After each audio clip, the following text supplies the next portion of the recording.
looks like draft has begun. Hello, everybody viewing the channel. Oh, 5 viewers now. Incredible. Amazing. So, for our first game, we are spectating C Team. The draft here, instaban on Twitch against us. Kind of expected. It's a little while deliberating the second ban here. Cassante, yeah, that's fair enough. Funny Champion has been doing funny things recently.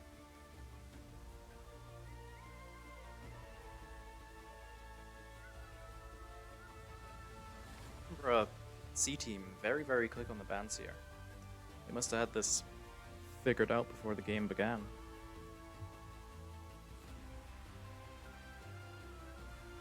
While SUVC, not sure which university that is, really going kind of hard on the marksman bans here.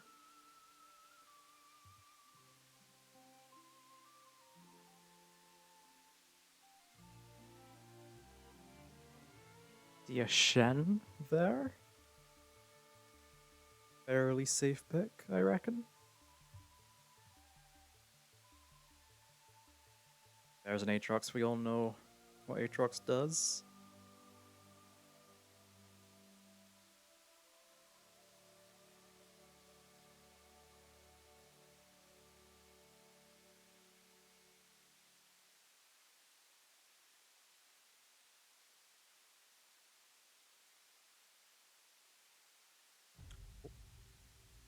Thing.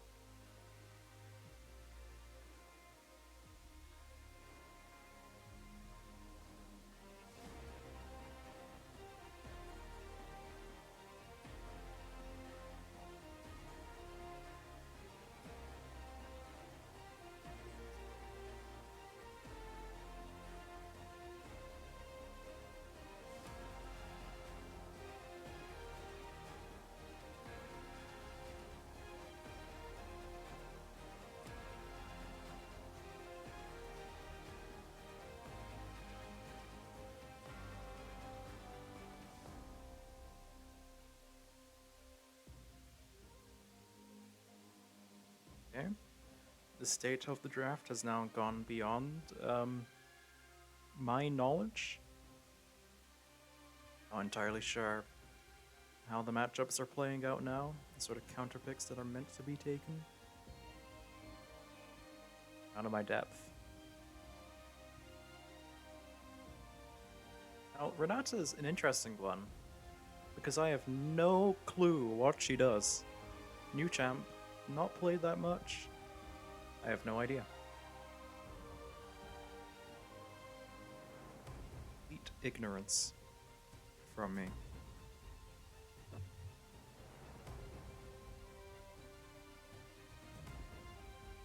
And again, Edinburgh, really, really fast on the bans there.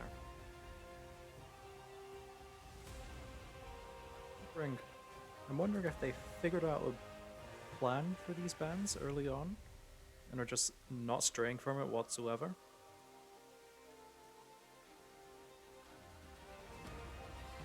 It's either that or they're very quick to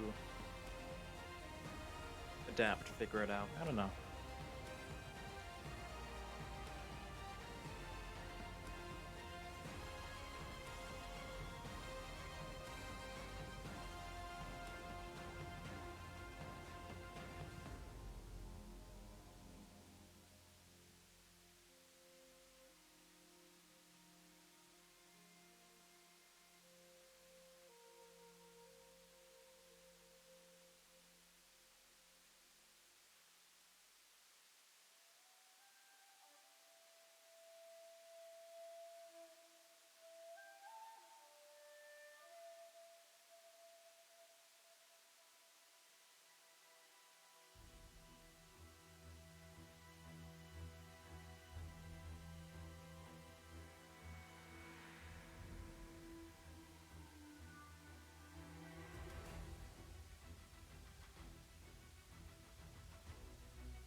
Now, if there's one thing I know about Vayne, the Aatrox is going to be incredibly pissed off about that pick. Well, Vayne gets a hell of a lot of hate from the top laners. Especially the big chunky top laners, I should say.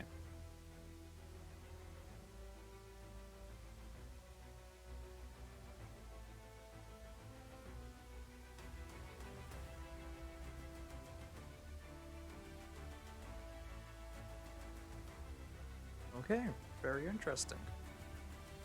Now, one thing I would like to know is support position for Edinburgh C team, because we have a Shen, we have the Rakan, and we have the Swain. So unless the meta has changed up recently, I'm a bit... I haven't the foggiest, honestly.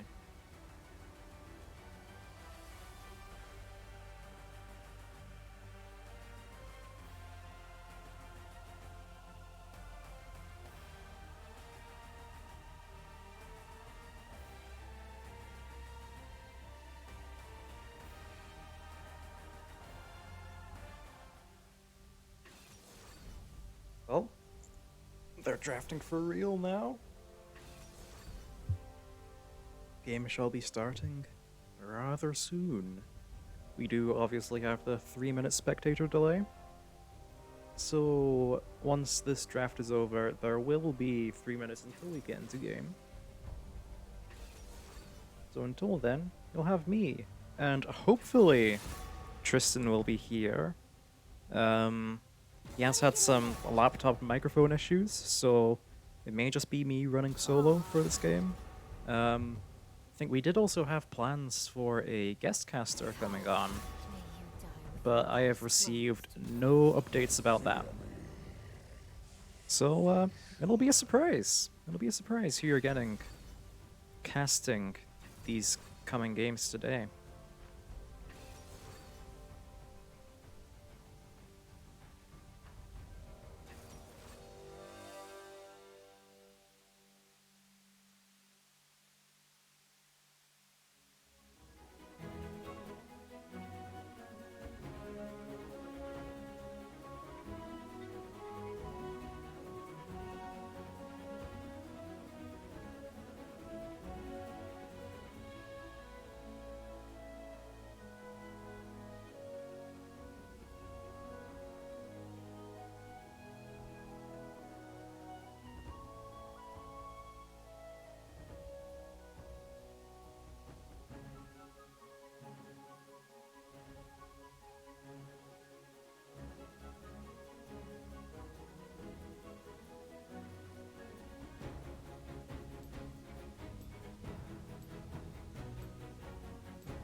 Now we wait.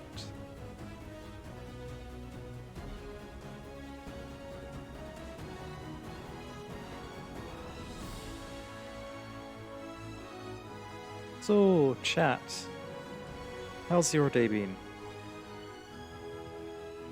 Are we looking for anything in these games today, or not? I'm hoping we get some wins in. I think now that the first couple of weeks have passed, the seeding stage.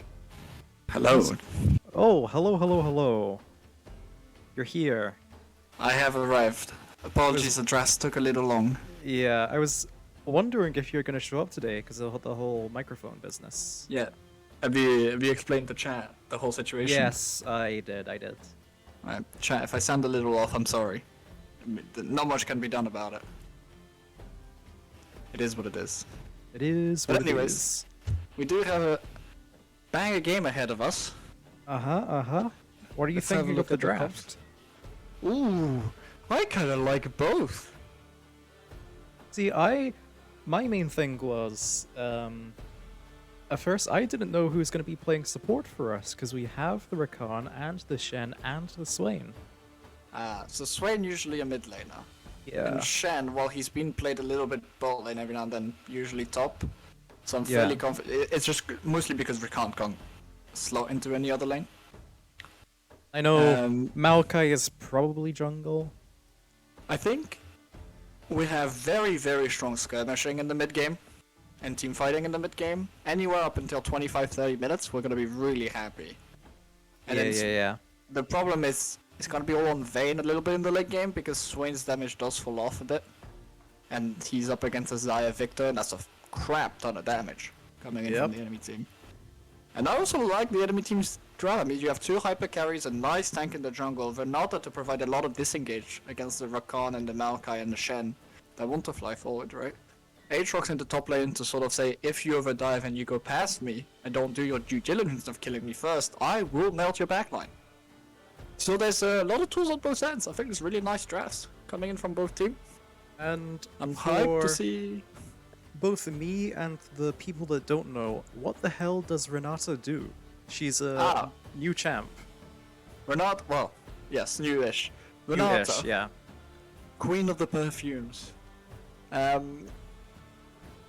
Pretty much she acts as a big disengaged champion. It's like Enchanter Brawn. In the sense that, so her Q is she gets to throw it at someone. If they hit, they're rooted, and then she gets to move them like a little bit. So she can throw it backwards, hit someone, stop them from moving, chuck them further away. But if she hits someone else with like the first person hit, they're both stunned as well. So it's nice control CC. So we're looking at the skins now. How are we feeling for this? We lost. Yeah. Well, did we? Actually, no, we could have won. I really like their skins, but the base Renata, base Victor ain't it. Yeah, I was also kind of half and half on that one. Alrighty, let's Yeah, and the big problem when you play the Lissandra, sorry, the Renata, is her ult. She just throws a big wave of perfume forward, like toxic gas, and anyone on the enemy team that's hit by it is charmed and starts attacking their allies for like 3 seconds. So it's a huge, massive disengage tool that you have. Your W also allows your ally to revive temporarily after they die, a bit like a silent passive. So Lots of shenaniganery. yeah, We are seeing the invade here from Oh, you are significantly ahead of me. Oh, really? Come on, just passing the minute now. Yeah, I am on 25 seconds, so let me reload into... That's a bit unfortunate. Possibly reload or maybe like speed up a bit. You can use the time controls and zip it all the way ahead. We are seeing an engage here onto the Renata from... who is all of that?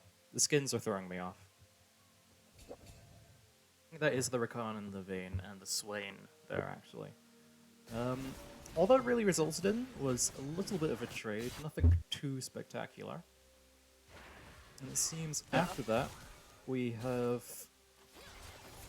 resolved into a fairly standard laning phase.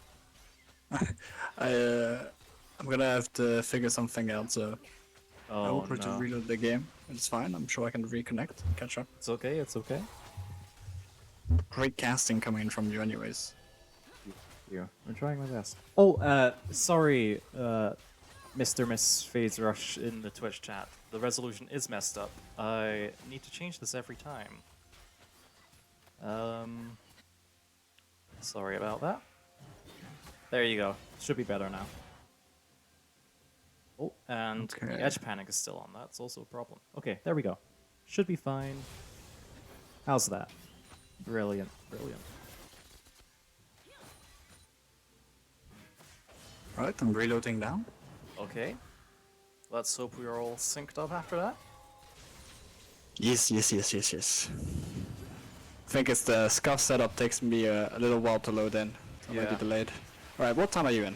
I'm at 2:49:50. Oh, 51. you are still a good 30 seconds ahead of me. So I will speed up and catch up, it's fine. Okay. If you just set the time controls to like 8 times, it will speed you along and then reset That's to what I'm normal doing right now. speed. Cause, Okay, what are you at? 306, 307. Yeah. Really? Okay, we're linked. Nice. Okay, nice, nice, and nice, right in nice. time for a gank in mid lane. And they're gonna get the chain CC flash away from the Victor. Victor's Just getting away mana there. was all the way down. Woo! I gotta warm up, you know? I haven't done this in a week. Alright. We're in. So good going so far. Even game, 3 minutes in. Not much action. Victor Very, obviously very being zoned off a fair bit of CS, but it's gonna be given back. Mostly in the jungle position, with the early gank from the tree. And that Vayne gonna struggle a little bit in lane just because of how pro range she is. And with Renat, relying on the recon engage and Renata stopping that, it's gonna be a bit tough until she gets out of lane, but should be okay. Victor TP's back into lane, so he's gonna have a bit of pressure. No TP from the Swain, so that's gonna cost him in the laning phase. Having to go some team fights and engaged by the Rakan into bot lane, but Ryza ganks through, so they're gonna get the burn down onto Rakan, not quiet, runs away to treat dissuade any further follow-up. Yep. Maokai's Zero here for kills going backup, again. but It looks like he's not needed.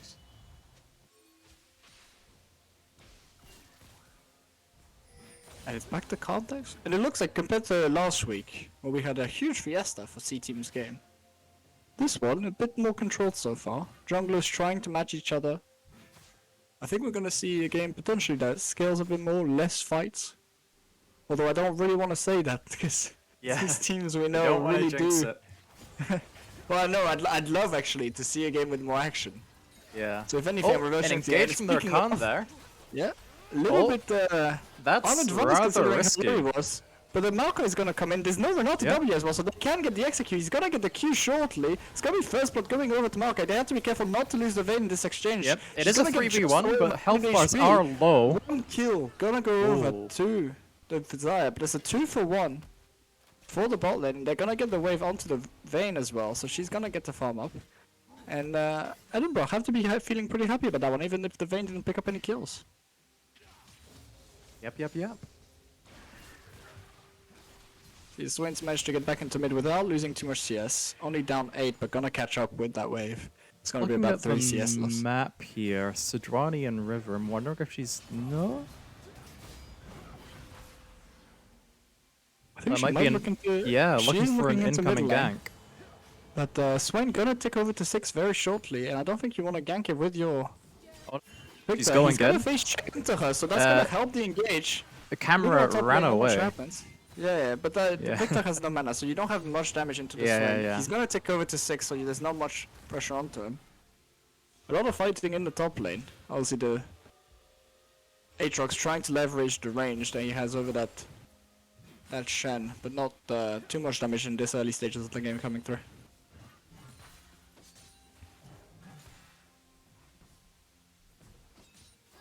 It's gonna be fairly stable. I want to see who goes for the first Heralds and Drakes, starts opening up the game. See, both teams, since we are expecting them to want to scale, any advantage you can get around the dragons to help you towards that Dragon Soul is Yeah. gonna be very beneficial in the later stages of the games. So we're gonna see both mid lanes taking another back, and we see Swain's actually up for CS after the whole exchange. Fortunately, the Vayne with her range disadvantage, despite the fact she has a good 15 minutes to pick up, is still gonna be a little bit behind Desire. And that's if she can pick up all these minions on the tower, which she's probably not going to be able to. Engage going in by the Rakan again, just to deny a little bit of poke from coming through. But the Vayne really struggling to pick up CS in this bot lane, with her shorter range, getting poked out considerably. She needs support from her jungler and her mid laner, but a lot of bot control coming in from SRU. They're going to be cancelled by in top lane, not going to amount to much. 7 minutes and only Yeah. one engage. I mean, it's really calm. Swain is down a level. That is notable, by the way. With all the back shenanigans, he has fallen down. He is even on CS, but that's when he really does need levels and he's still A getting lot of tanky. action here in Maokai the gonna roll bottom problem. He's only lane. level 5 and there's level 6 onto Yeah. the level god lane, so he's gonna get shredded by the Xayah.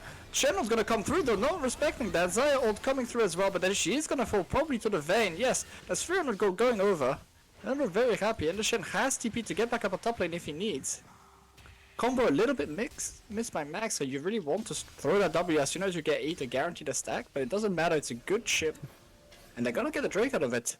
So Edinburgh, despite the gold lead being even, they're managing to keep up with that shorter range champ and gonna get the objective as well. So they're feeling good about this one, moving into a mid game where they should be favored with their And we composition. do see there the. Do we know what university we're playing against today? I have. I'm gonna guess SRU just by their mid laner.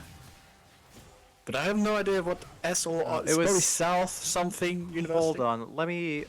It said their name on draft. I'm gonna check that real quick. SUVC.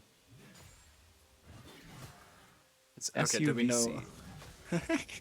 Might need to do a bit of a Google search. Or if Southampton. it's It's saying Southampton. There we Okay. go. it's Southampton.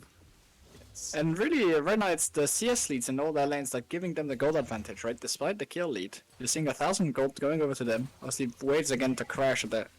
Edinburgh is gonna mitigate that. A 10 CS in the top lane, 20 CS in the jungle, 30 CS almost in the bot lane. Is what's making this gold lead at the minute. And obviously Edinburgh's champions are not exactly favored in the laning phase, until they get a bit of an item under their belt, which they now have started doing.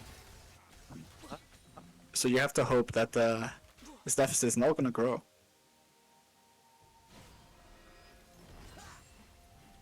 But I'm loving seeing Theo active on the map, trying to get his lanes to catch up on the goal, accelerating them a little bit, get those late game champions the gold they need, right?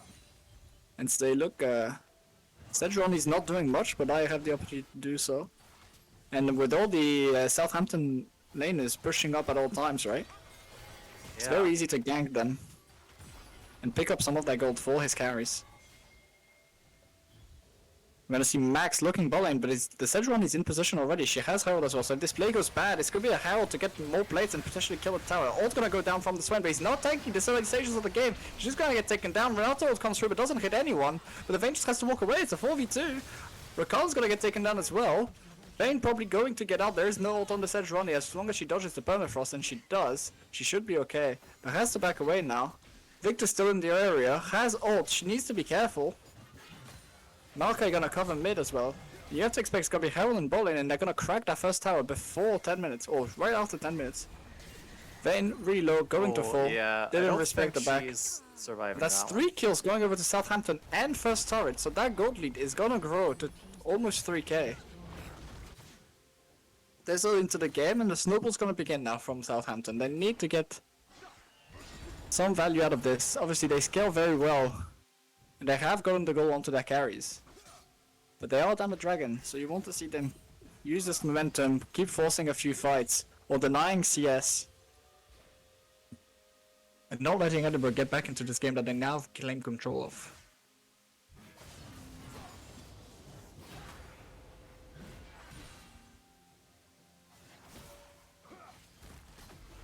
Obviously Chenault up again, so if Southampton overextends any further than they need to, they could get the odd man play in the bot lane or in the mid lane. So they have to be careful. They're gonna move the bot lane up to top, so maybe a dive onto the Shen actually, attacking that global.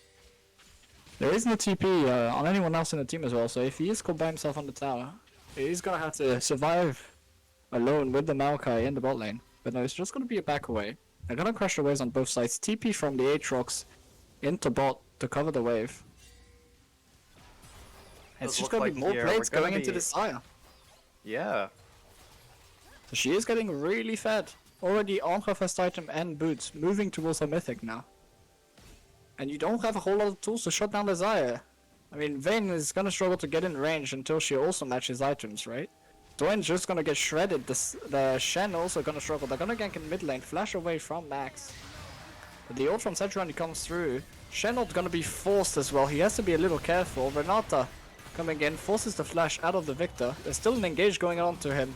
But he's gonna live. Flash away from Renata as well. So there's 2 flashes burned for the Shen ult. Renata ult gonna come through just to get away. I don't think there's another dash forward from the Shen gonna come through. So she's gonna get out. It's 0 kills going over, but a little bit more investing from Southampton.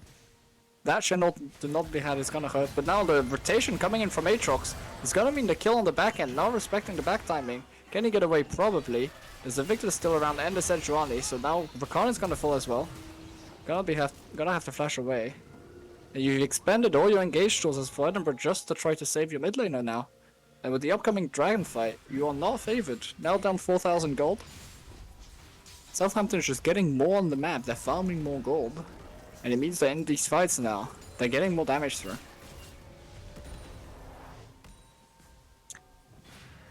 So, in terms of game plan going ahead, what are Edinburgh needing to do here in order to pull it back? I think if you're Edinburgh, you need to use, every time you have Shen TP, you force a play. 2v2 or in mid lane or in bot lane. And you make, it looks like you're inting.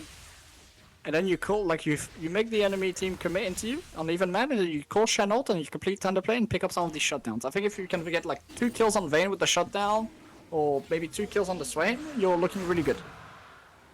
That's how you need to play, right? You have pretty much an extra global with that Shen, that's why you drafted it. You need to try to make use of it, because right now you can't fight on even term. You have to try to make fights where you have more people. They're gonna use the TP here. It's a short TP. Flash Q gonna come forward from the Maokai. He's gonna get replied back. They're gonna try to kill the Swain, but not gonna get it. And that's a kill going over turn, but that's what they need, right? They force the 3v2 with the TP from Shen. It's bad in the long term, right? They're taking a lot of damage, but as long as they don't die, this is gold positive for Edinburgh. Rakan gonna come in just to dissuade the rest of the engage. But that's what you want to see. Start getting more gold onto your carries. Maokai picking up that one. Close that gold deficit little by little. You have Shen ult again in 20 seconds, so keep making these kind of plays. And every time you kill someone from Southampton, you have the plan is disrupted, right? That's one guy that can't go push a wave or can't be here for a fight. So you're gonna slow them down.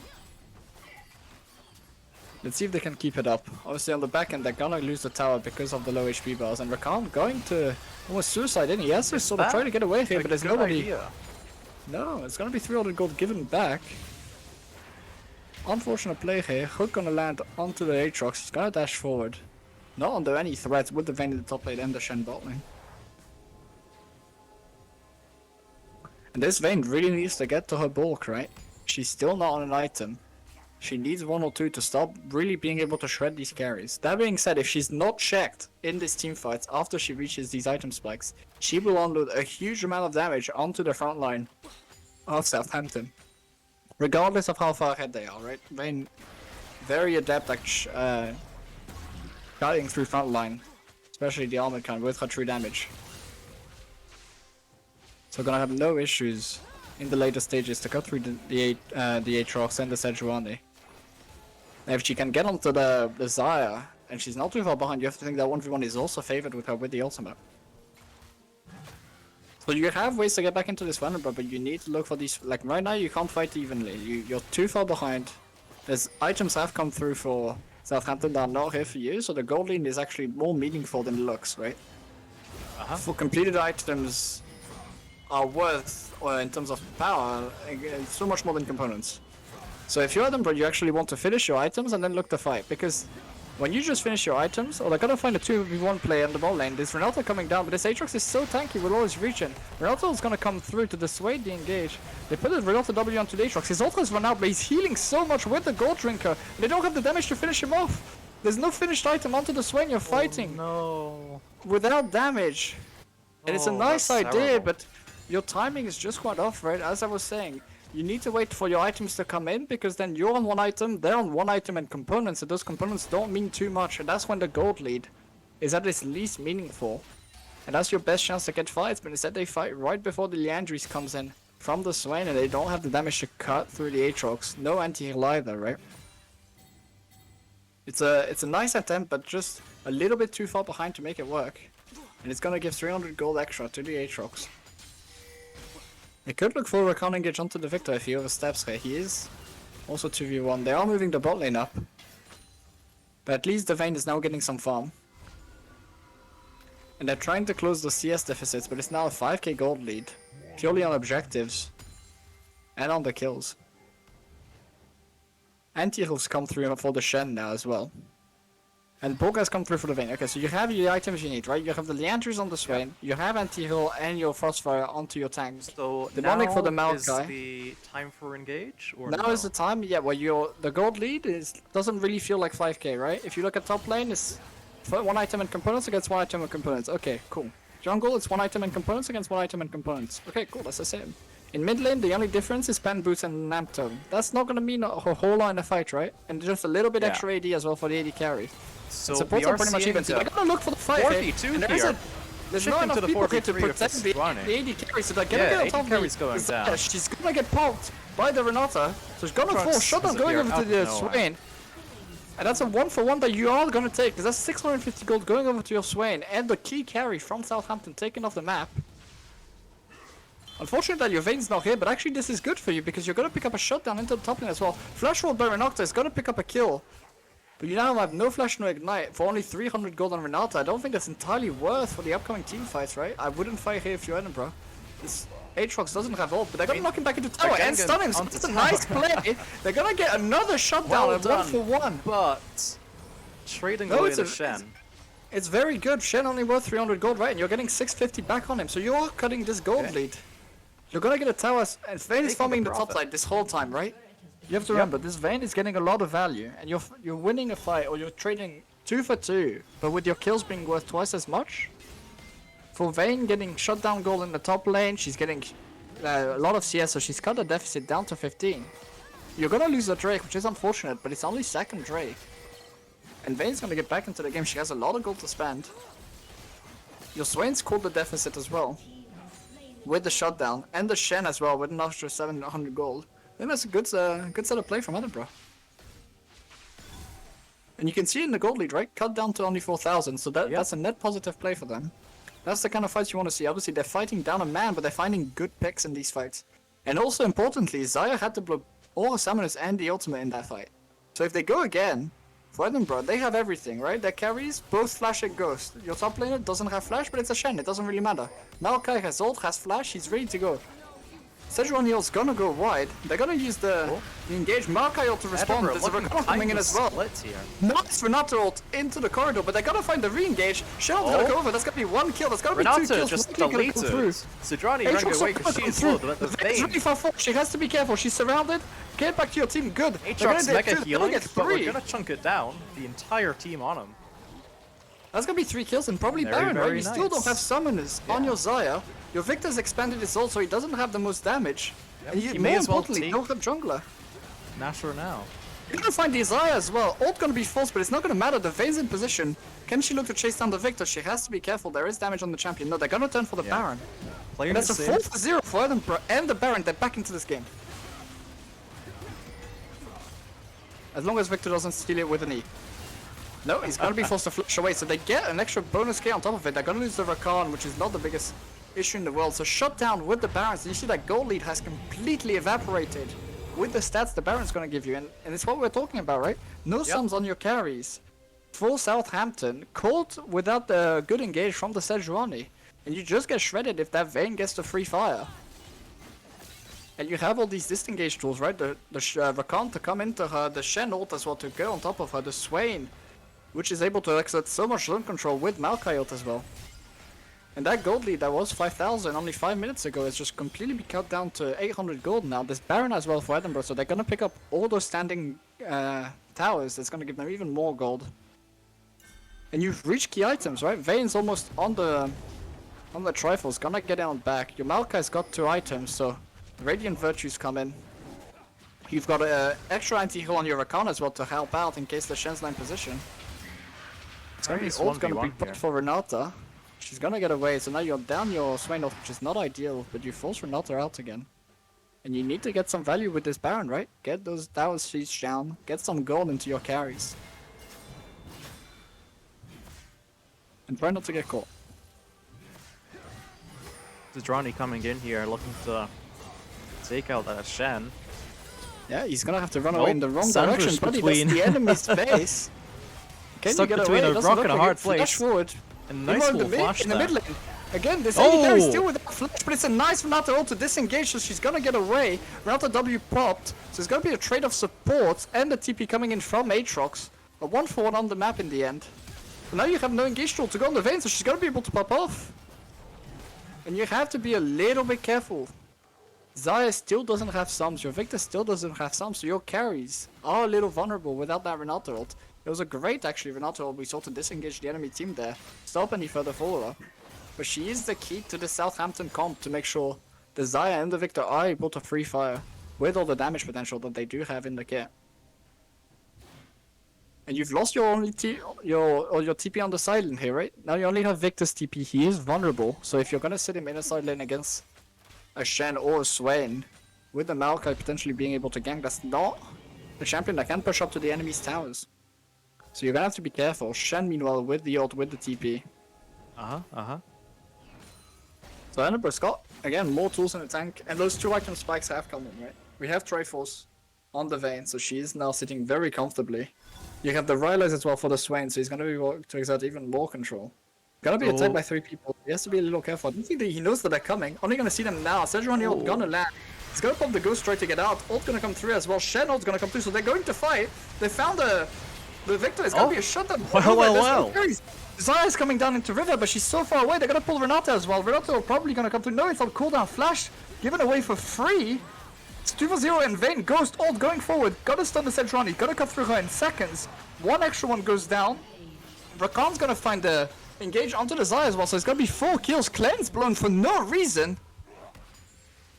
And just like that, again, the Shen coming in extremely clutch with his global, able to answer plays that look bad for Edinburgh and turn them into really good plays. They're gonna pick up the Dragon as well, so Dragon Soul Point not gonna be available for Southampton.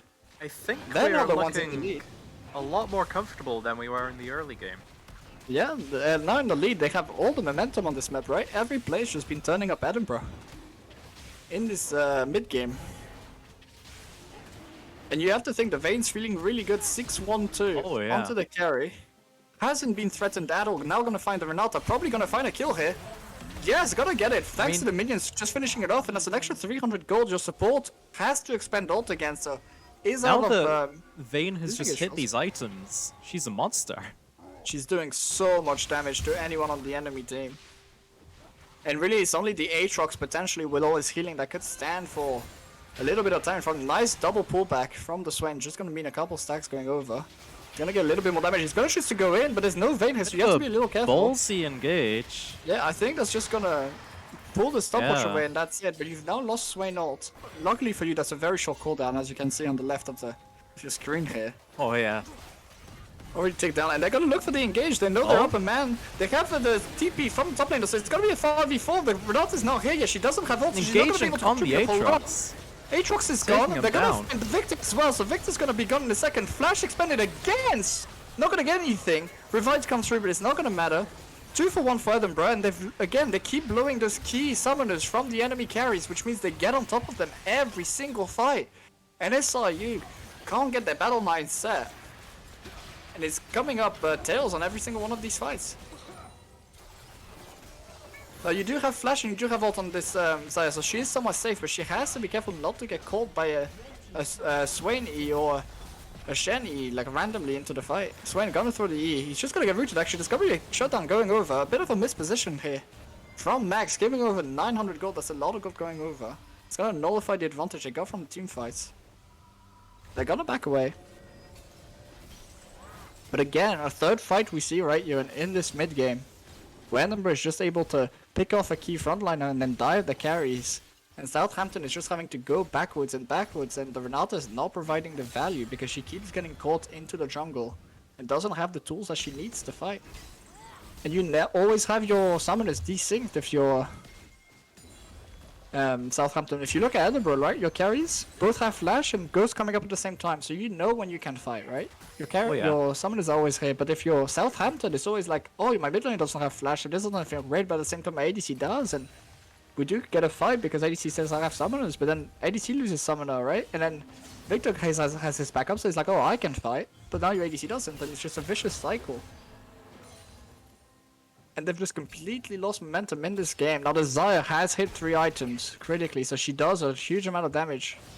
But she hasn't been able to open up in these fights, so we're gonna have to see if she can pull a very strong performance. Hook gonna land again on Renata. I don't think it's gonna force the ult out of her. Swain a little overextended from Swain again. Yeah, he's feeling very comfortable on this champ, but he has to realize he's only sort of fake tanky, right? There's no resistances to back all the HP that he's gonna get. So the Xayah at this stage, he's gonna be able to shred through him very, very quickly with those 3 items. They are favored in them, bro. Gold leads slightly in their favor, but the team fights more importantly, and the resources with the summoners gonna mean likely the difference. And they have, we have to say, just been outplaying the Southampton team, right? In team fights so far. They're gonna face Looks check like the we're gonna be Aatrox. getting another one here. Into the choke is huge, so they're gonna get a big engage. But now you're gonna get again, that Shen's gonna go forward. Yep. You're gonna get another old man fight. Victor's got TP in, but he's just too late. He's lost 2 members of his team. The front line's disappeared. Vayne's opening up. He's gonna try to get some damage into the choke. He's gonna pick up one from the Rakan, slightly caught into the gravity field there. Not gonna be great. But it's another 2 for 1. Once again, the cleanse is gone. The ults are gone from everyone. And they're gonna turn to Baron. They're saying, look, we have the healing to do so. And these guys can't walk forward. All they have is Xayah Flash. That's it. There's no summoners. There's no ults. Actually, no, not quite the confidence. So they're gonna back away. Pings were going down to the Baron. Likely gonna look for the reset into Dragon. Gonna get that soul point. Mountain Soul, obviously very impactful. Yep, and we see the Vayne pinging it for us, dropping in a minute. Alright, yeah, it's another fight, right? 4th in a row. We see Edinburgh comes up heads. Yeah. 3 items now on your Vayne, right? So she's like with that MR from the Wit's End, safer from the Victor, and more importantly, the Sejuani as well. That's gonna try to dive onto her. We saw I'm a nice expecting Renata ult again, but there will be a big dragon fight here, because looking at the... What are the yeah, very individual likely. things? I know the third one is called the Dragon Soul, but what are like just 1 and 2? Is that just... I think there's 1st and 2nd dragon, and then your Just 3rd first one we dragon, tend to yep. call dragon soul point. Right, Because okay. they put you 1 dragon off, right? So Yeah, usually so- the 3rd one is the one, if you're happy giving 1 and 2, 3 is a bit awkward because if they have 3, you never know if the jungler can steal a 4th or like you do a little bit of a mistake and give away a dragon, right? So it makes it hard to play. So if you're Southampton, you really don't want to give this dragon, but Edinburgh's set up on it. They're gonna start Yeah, it. They I have mean, saplings they're in the all brush. They there. have vision. Victor's not around, and this dragon's going down. Already down to 4k.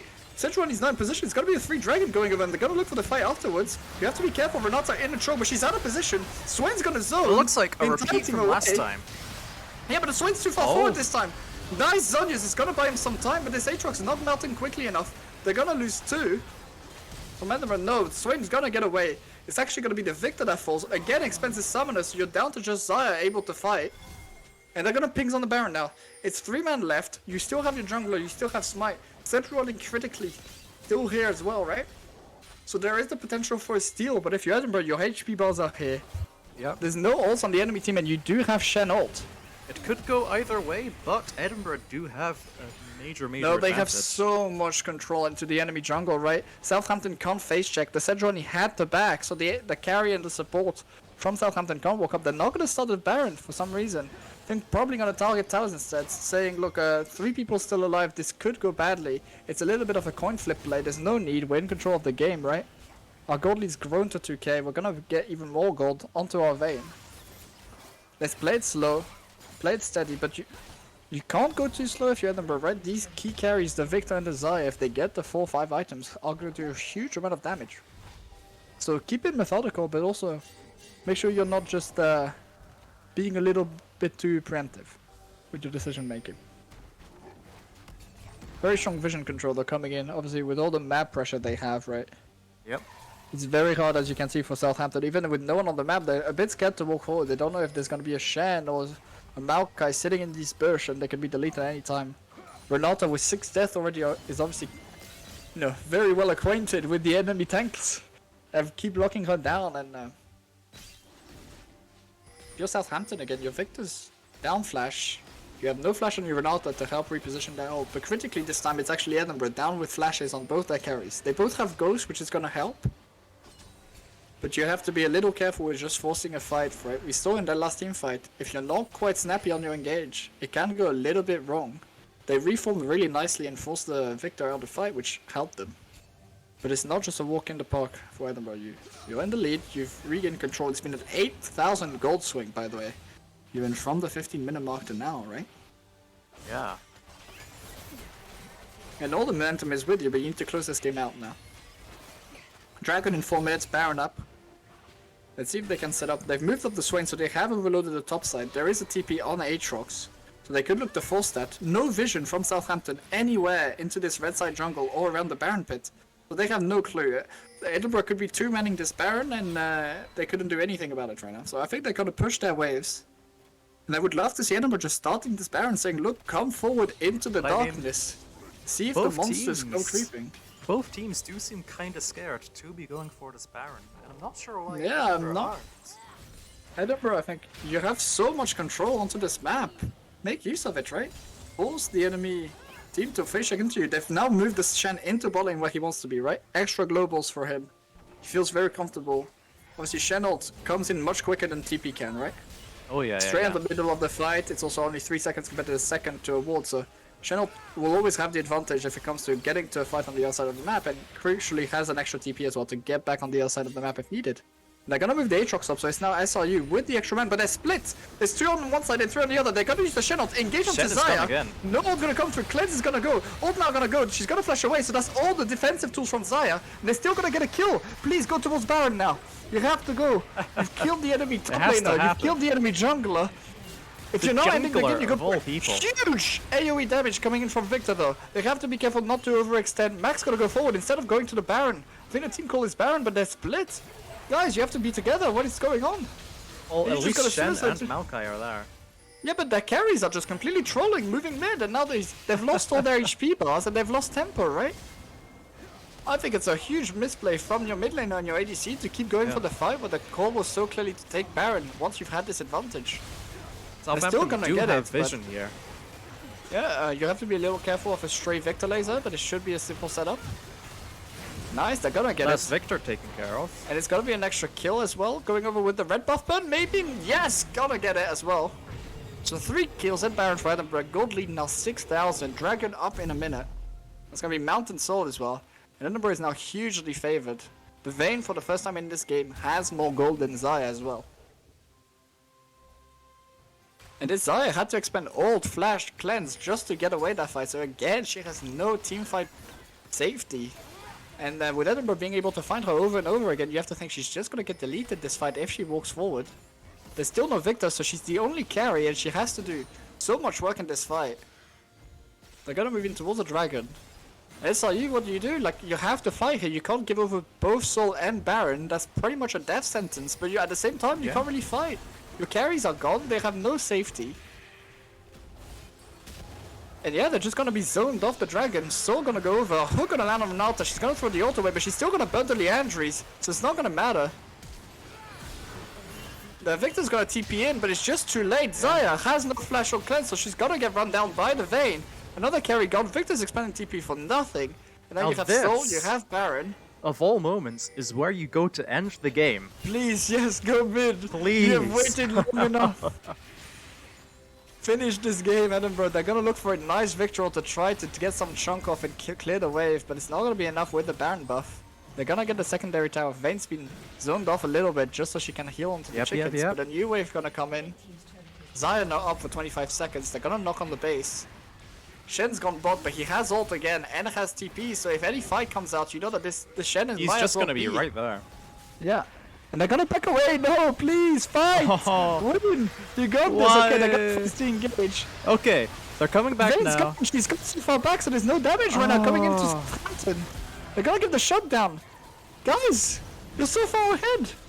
Vayne now gonna open up. All the engaged tools gone. She's gonna try to walk forward now that her mid lane's gone. She knows she has Shen ult. She's completely safe. Gonna have to be zoned away. They're gonna get Renata for free. And Shen is prepping the wave in the bot lane, right? So he's gonna be pushing. They're gonna get more towers. The Vayne's opened up, so she's gonna get in-hip towers. A mistake from Southampton is gonna cost them their base, where Edinburgh didn't have the confidence to take it up front. But you have to think this game has to end soon, right, Edinburgh? Yeah. You're so far ahead. 9,000 gold, now the lead. Gonna be 10,000 with the... in a tower in the bot lane falling, you have an inhibitor, you have Soul, Baron is still up for a few seconds. Keep putting your foot on the gas, guys, you're so far ahead. They can't do anything. This Vayne is the red boss. Like, nobody can do anything to her. She's gonna get to start hitting that tower. Half health onto the inhib tower, they're gonna clear the way, Baron buff gonna fall. And it's gonna be a recall. I'm okay with that one. Baron's gone. Yeah. You can let go there, but I mean, we should have probably seen 2 inhibs falling, right? Especially after that disastrous fight from Southampton. I mean, chat coming in saying, "Sure hope this game doesn't go up to an hour," and if it I goes hope up, so too, but if it goes I up to wouldn't an be too hour, that surprised. is well, if it goes up to an hour, suddenly this gold lead means nothing, right? yeah, it's The only advantage for Edinburgh is the fact you have Soul, which gives you those extra like stats, right, over the 6 item power. yeah. Like if they But, let this game go on that long, I'm going to be But that's upset not with good them. because while Vayne is gonna be able to match the Zaya, right? They're gonna be roughly the same. Yeah. Your Swain is gonna fall off pretty hard compared to a Victor. 6 item Victor is very, very strong, so you have a huge advantage. The same with the Aatrox, right? 6 items in team fights is gonna provide more value than the Shen. So Southampton does have the advantage if we go to the hyper late game. Well, Now Edinburgh is still very much in the driver's seat, right? They have yeah, map control. this may be a little bit of spoilers, but our viewer count has jumped up by roughly 5. So hopefully, So hopefully this game ends in 3 minutes. if that omen strikes true, You have read the signs of the gods. yeah, Ewan. You looked up to the sky, looked to sacrificed the the ghosts, stars. and they, Yeah. the gods have given you 5 viewers. That is your sign. Engage is gonna go in from the Sejuani, but again, that's another with Sejuani ult, and now you have no threat onto this Vayne again. She's gonna pop the ult a little bit early. Gonna pop the ghost as well, so she's going. She's saying, I can go. Gonna get Renata ulted. Shadow comes over the top to protect her, and it's gonna be a huge amount of work where she stays alive thanks to that Shadow. She's now being drove only by the Aatrox, but she's gonna be able to take this 1v1 easily. In the meantime, you have the Swedish just cutting through the enemy front line. Zarya has nowhere to go. 3-fall, 4-fall. Victor's completely forced on the fight by the Shen after the nice ult coming through. And that, I think, is the signs you got, you, and it's gonna be the game. They're gonna flash forward, look for the last kill, pad the stats. 15-1-10 from the AD carry of C team. oh, that's GG's in the chat. And a little bit slow, but a very I'm nice seeing- comeback.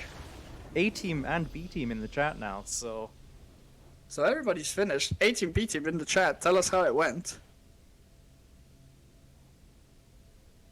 I'm hoping to see 3 wins. oh, Tristan, your audio has cut off. We cannot hear you. Oh, he's just not even in the Discord channel. That is brilliant. I wonder if he knows. I'll send him a quick message.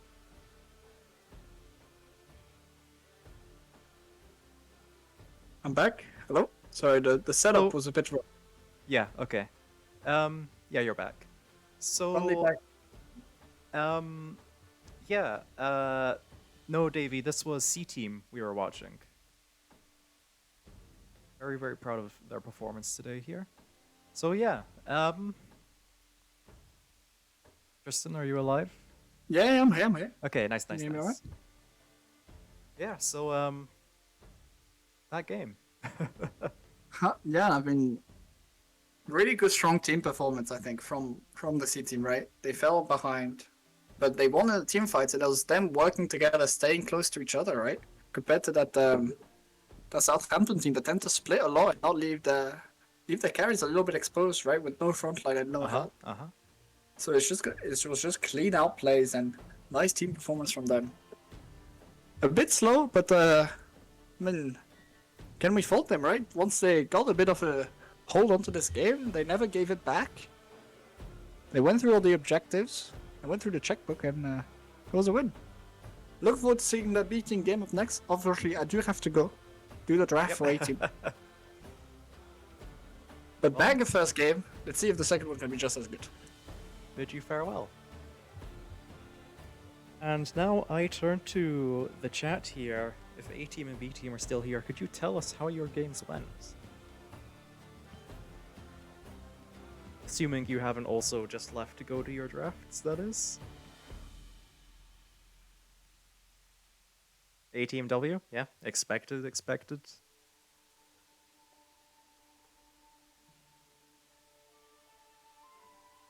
Well, regardless of how B team went, that's still 2 out of 3 wins at least. I'm happy with that.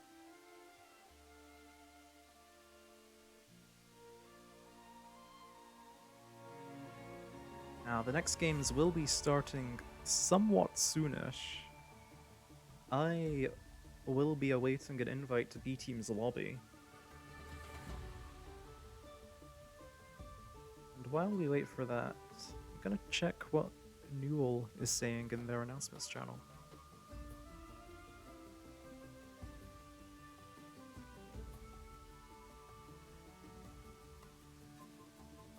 Yeah. Okay, so round 2 is meant to start around 4 minutes ago. But I'm pretty sure it might take a little while longer than that because everyone on my friends list is not in game.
Yeah, I'm not sure how long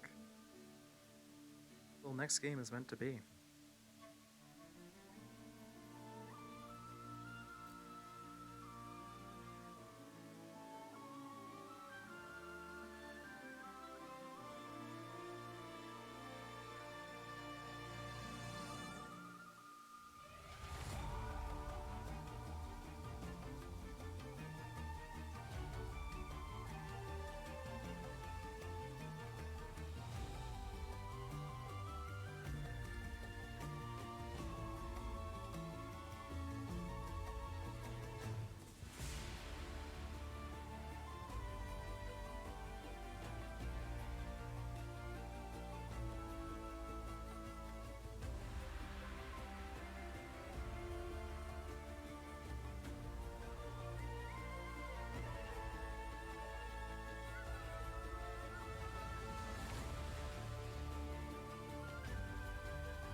Unfortunately, I was looking at the stats there. Does look like B team lost their game, which is very unfortunate. But still 2 more games to go. They'll have a chance to make it up.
Okay, I am now in the lobby for B-Team's game.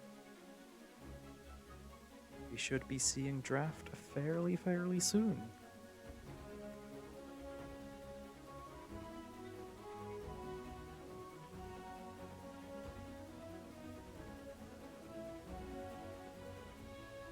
And by fairly soon, I mean, who knows?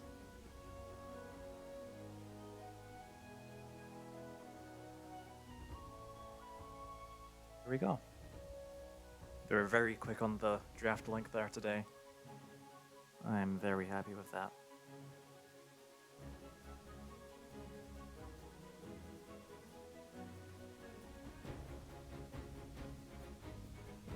There you go.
No, I think the spectator link.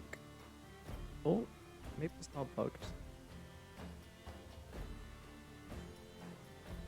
Yeah, never mind. They were just getting ready.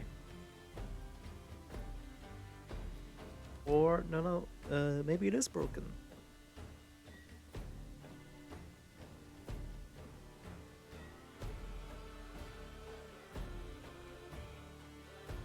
Yeah, it looks like the other team are having problems with draft law.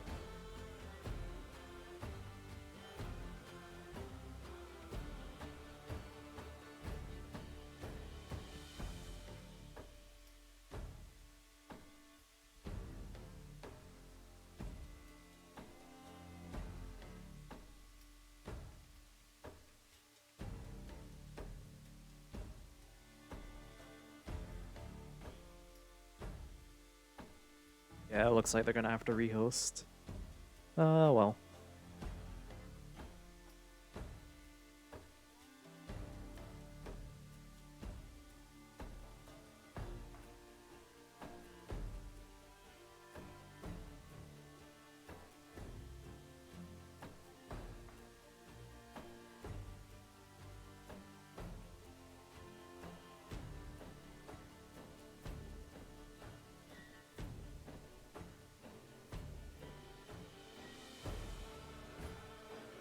Okay. Should be good now.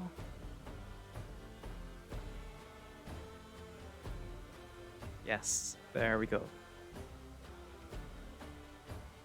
So, Southampton, very quickly banning the Azir.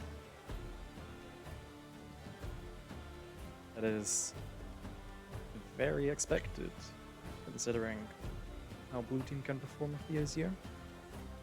Yumi from Edinburgh and Belveth from Southampton. Belveth is an interesting one. I've not seen Belveth played that much. At least not from B Team, I think. I could be wrong. My memory could be being a bit funny there.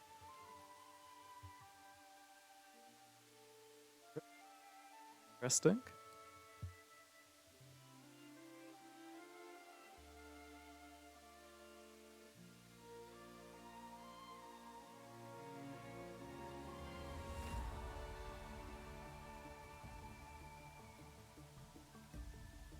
It looks like another game with Aatrox.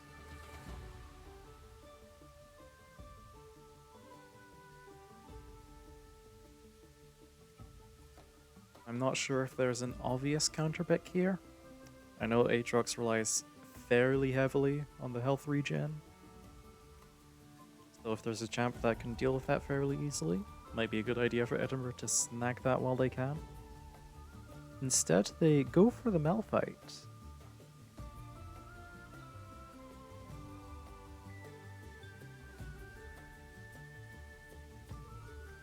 And don't forget, one more.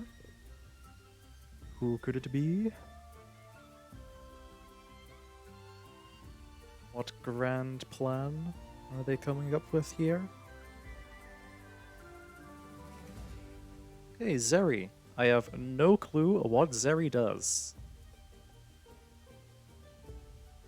Varus has built-in Grievous Wounds, therefore Varus is the best counter for Aatrox top. Swore Smite. Oh, they didn't pick Varus, so who knows, honestly. Oh, the Silas coming in from Southampton. Very interesting.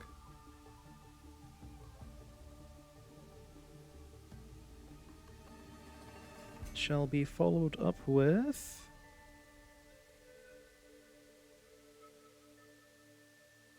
something they're taking a lot of time to decide on.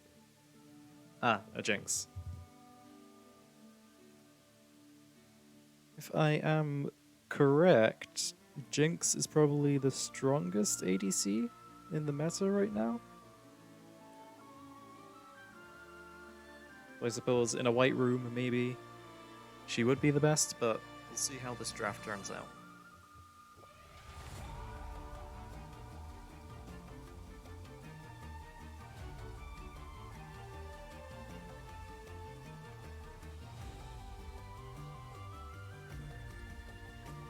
Okay, Maokai, pretty classic jungle, very strong in that position.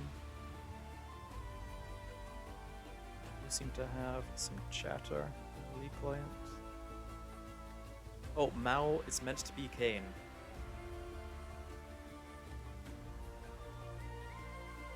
Yeah, okay.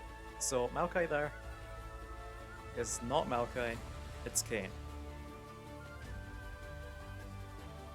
That in mind.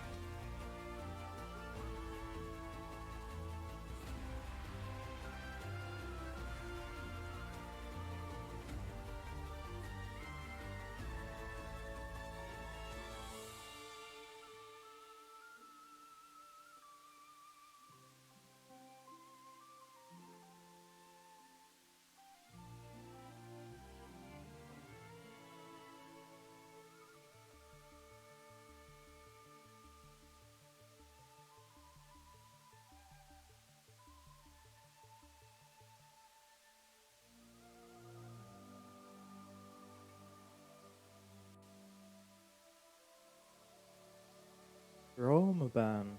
It's fairly interesting. Looks like Southampton do not want to be denied their big plays.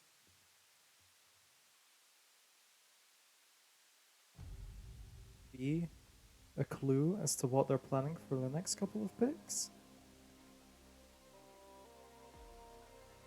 Shall see in due time.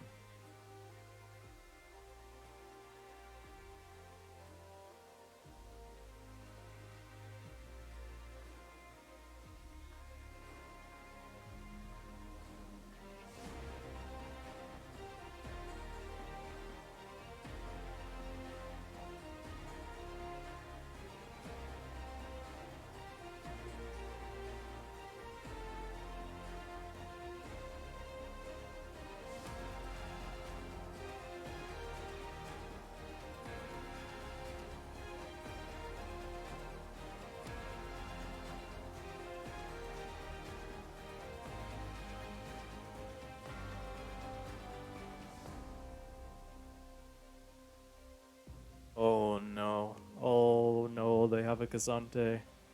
Oh, it's over. It's so over.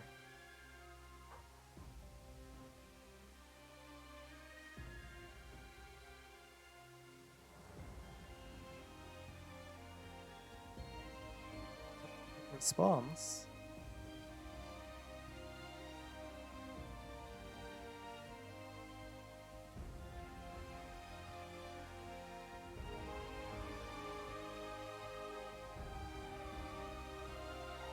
Interesting one. Cassiopeia is a interesting pick. Fairly certain that's not because she's strong across the board, but rather specifically targeting a certain champ.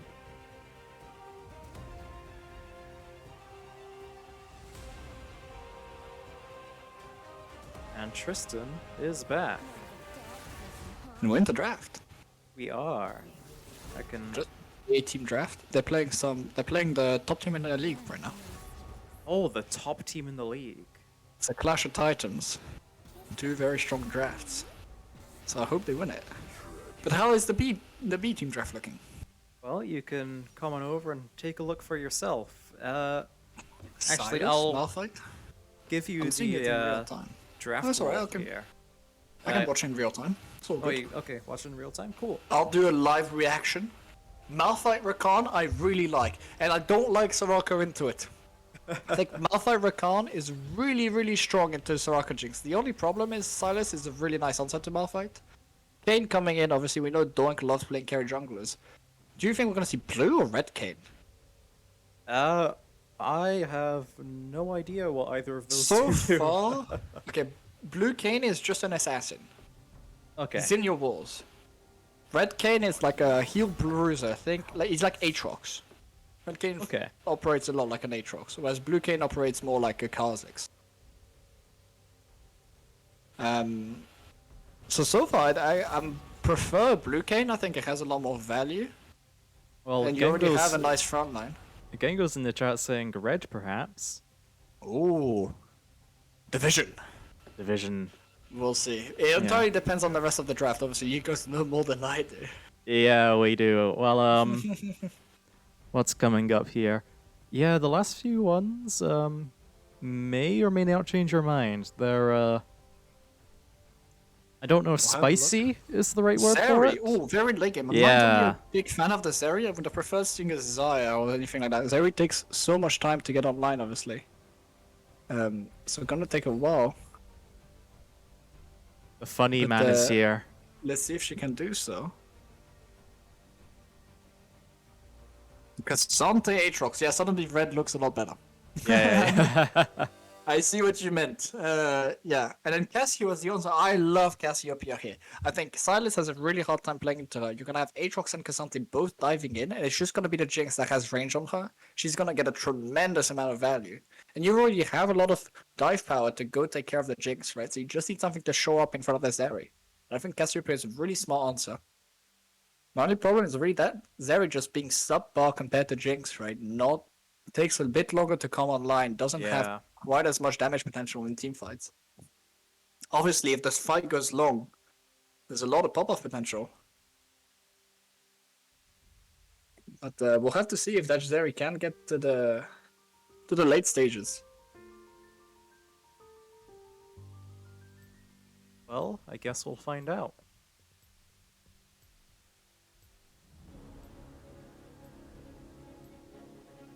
In 3 minutes. Yeah, and hopefully it won't be too delayed. We'll see.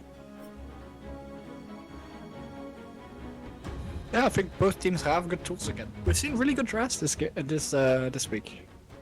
I think maybe the team's not as apprehensive and got a bit of practice on the belt after week 1 and week 2, right? Refined the drafts a bit. Yeah. We're seeing nice front line, back line, dive tools on both sides, strong carries. So I like both drafts. It's gonna come down to execution again. I think this Cassiopeia is really the clutch pick you have for B team. Also, A team as they like to call themselves. And meanwhile, I mean, we all know what the funny man in the top lane can do when he's a bit unleashed. Gonna be a little hard to stick as much onto the Cassio and the Zeri, right? As the mage and ADCs go, they're quite mobile. A lot of movement speed in that kits and a fair bit of slows coming in as well. So it's not the worst sort of comp to play into Cassante, but at the same time you have to be a little worried. Silas, if he gets that Malphite ult and flies right in, can do a lot of work. And if Jinx gets her reset, outside of the Malphite, you don't have many people that can stand in front and really show up the damage. So there's tools on both sides. loads of champions that can take over games by themselves, right? Jinx, Aatrox, Cassandra, Sylas, Kayn, Zeri, Cassio, all champs that like can 1v5 fights. So we'll have to see which of the key carries can be the greatest of all carries. Looking at the drafts for a little bit of interest on all sides, and we actually saw Sylas priority in all three drafts across all three teams. So that was Question from chat. Yes, we are casting B team. This is the second game of the night. Yep. We've already watched C team in their first game, and after this, we will be watching A team for their third game, if I'm not mistaken. Yeah, that's correct. Trying to share the love a little bit. Obviously, A team gets to see 2 games as well in BFS, so if we showed all their games, Yeah. maybe once we go to playoff, we might focus more on the A team if they're both in that top bracket. Although there are chances with the way B team has been performing, right, that they could also be in that top 8 for the prize playoffs. In which case, there's potential for a civil war match actually in the quarterfinals, because they would likely be seeded 7th or 8th, right? Whereas A team is pushing for their 1st and 2nd seed. Yeah, we are red side. We are red side. Cloud about to be very annoyed with the draft. This game is free. Never mind. He thinks the draft is. We have the seal of approval from the greatest draft in history. Jordan gotta be happy with that one, considering he was probably the architect of that one. Ingo wants to see A team and Edinburgh A team against A team. fight. Well, actually, we did at pub night yesterday. There was a bit of a challenge issued. That if both teams make it to the prize playoffs, and if one of them wins BFS, that B team would get to challenge A team in a best of 3, and if they took one game, they got to take half the prize money, proving that they're just as worthy. But we're into the game. Didn't get to see the skins, unfortunately. Just having a quick look now. Ooh, we have a good set. And a lot of base skins on the other side, so I think it's another dub on our end. And a couple of AFK gamer. Malphite, Sylas, guys? Oh, Have we loaded into the game? Just gonna check Silas now. Oh yeah, are you synced up? We are What? 37, 38. I'm a little late. I'm just gonna 39. speed up. Okay. Okay, go again. 45, 46, Yep, 47. perfect. Nice. Okay. And it's a 4-stack from A team. Obviously, the top laner a bit late to the invade. He's gonna go and buy himself on the blue buff. A little risky, considering you have no one around. I'm not gonna get punished for it. It's a scuffed 5 point from the enemy team. Do you know who we're playing, Yoon? I can. Wait, no. Southampton was last game, I think? No. And we are playing. A team is playing Southampton as well. Another team, but yeah, I have no idea who we're playing this game. No, I'm looking at the draft lol now. It did say Southampton was the other team, so. Oh, so I guess we're playing Southampton. They have multiple teams, so it's just a Southampton versus Edinburgh week. And the late in game coming in from Edinburgh. This is very smart. This Soraka is obviously very weak early. Nice. Gonna force out the flash. They're gonna get the knock-up as well. It's first blood. A great delayed invade from the B team. Kayn gonna get ahead. Sylas is gonna be set so far behind on this champion that's so vulnerable early. Obviously, Donk very familiar with the champion, has played it multiple weeks in a row. We saw it in BFS with a great effect again on Monday. So he knows this champion. Really weak early on. They're gonna get the first blood and delay him, set him so far behind. He's gonna take the Raptors as well. Sylas is gonna have to be a little bit worried as well about invading red to get his camps back, because this Kayn is just so strong. Cassandra into mid, gonna have a fairly good time early, but you have to be a little careful with full stack Conqueror onto the Cassio. She has the poison, gonna force the flash as well. That is level 2. Yeah, damage out of nowhere. Cassandra playing the matchup like you would into a regular mage, but you have to respect Cassio's early damage so much. AP into that E, right? That can come down 150 damage almost every tick, and she gets to spam it every second with the poison, right? So it's not your regular mage. You don't just get to walk up into the middle of the wave and tank it up. And now without flash, it's gonna be probably denied a lot of CS. Malphite top into the Aatrox should be fairly comfortable with all the armor he's gonna get. Getting a nice trade early on. And yeah, the Cassante, sorry, the Silas is just gonna move. Sorry, I'm getting confused with all these champions. The Kane is gonna move across, right? Clear his own red side, denies the Silas any chance to get the camps back. He's already up 2 camps of CS. Silas has nowhere to go to get any more farm. He's low as well, so ganks are not the option. Nice, engaged top lane. Gonna get pulled back. The flash at the wrong time from Baboose. It's gonna be a kill going back over. Cassante taking a lot of punishment mid. Gonna go back in despite the fact he's poisoned. It's gonna be... No, Cassio out of mana, so not gonna be able to reply. But Silas tries the gank mid, doesn't get anything. He has nowhere to go. He's gonna try to pick up that scuttle. Silas covering his top laner. So overall, it's a kill going over to Edinburgh, but it's completely nullified by the CS leads early on. And Silas, I don't think he knows that the Kane's whole blue side is up. He could be getting some camps back. But I don't think he's gonna risk it. This could be greedy because the Kane is gonna come forward here into his blue side jungle. And it has his bot lane much closer to the fight, right? So he has to be very clear if he's gonna do this. He's also down level. So he has to smite this blue. Kane's not gonna know. So he's gonna get the blue for free. He has to back away after that. He can't really stay for the Gromp. Yeah, he's gonna back away, so he's gonna steal the blue. It's a little bit of a take back for the Silas. They're already down a level. It's kind of, his clear's been completely messed up, right, as well. Because he couldn't take Krogs early on, so he couldn't set that camp to the higher levels. His Raptors are now respawning, but his top side is gone, so his full clear is through. And Kane is gonna skip Gromp to go straight for the bot gank. He knows that Soraka has no flash. Ignite going down early onto the Jinx to deny the Soraka healing. She's gonna be forced to flash likely. Yeah, away from the Recon W. They're gonna get a lot of chunk damage. Exhaust gonna go down as well, and that's 3 summoners gone for that gank. For only the Ignite. Nice trade by the Cassante, but gotta take a lot of crackback from the Cassio. Nice dodge onto the chain. She's gonna look for the 1v2. Gonna get the kill. Doesn't have flash. She's likely gonna give it away. Has to dodge the Q. Nice, gonna get it. I don't think you can stay here, Callum. You're really low, because Cassante has a lot of dashes. Yeah, he's gonna rightfully back. He's gonna take the 300 gold, say, like, it doesn't matter if I lose this wave. But jungle is gonna come as well, so clearing out. Yeah. And a big play coming in. That's a bad play from the Kane. Gonna be pushed back into tower. Gonna be forced to flash. He's gonna pick up the scuttle on top side. But already, it's a 1.3k gold lead for the B team. Malphite set down a little bit behind, but he's got a little bit of a CS lead. And they're gonna get a nice back timing, so he's not actually feeling the hurt into this matchup. A huge lead into the jungle, a nice lead into mid as well, with the kill coming in, and it's blue buff on Cassiopeia, which is very scary if you're Cassante, right? That champ who's only limited by mana in the early stages, getting a huge amount of mana regen. And the Zeri up 10 CS with a cold start. Gotta feel good. They've got leads in all 3 lanes. And it's looking good for B team.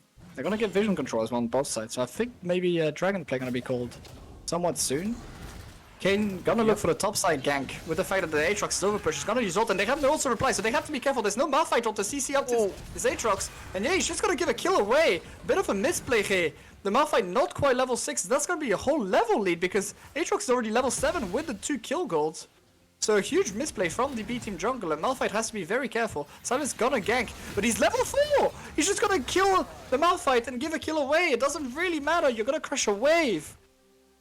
But this Silas, as much as the Malphite is behind, it doesn't really matter if Silas is this far behind, right? Malphite able to operate despite the CS and the level difference, but that Silas is gonna be completely useless if he doesn't get a lead. Feel the pain from that one. Cassante taking a lot of damage again mid, really having no control over this lane.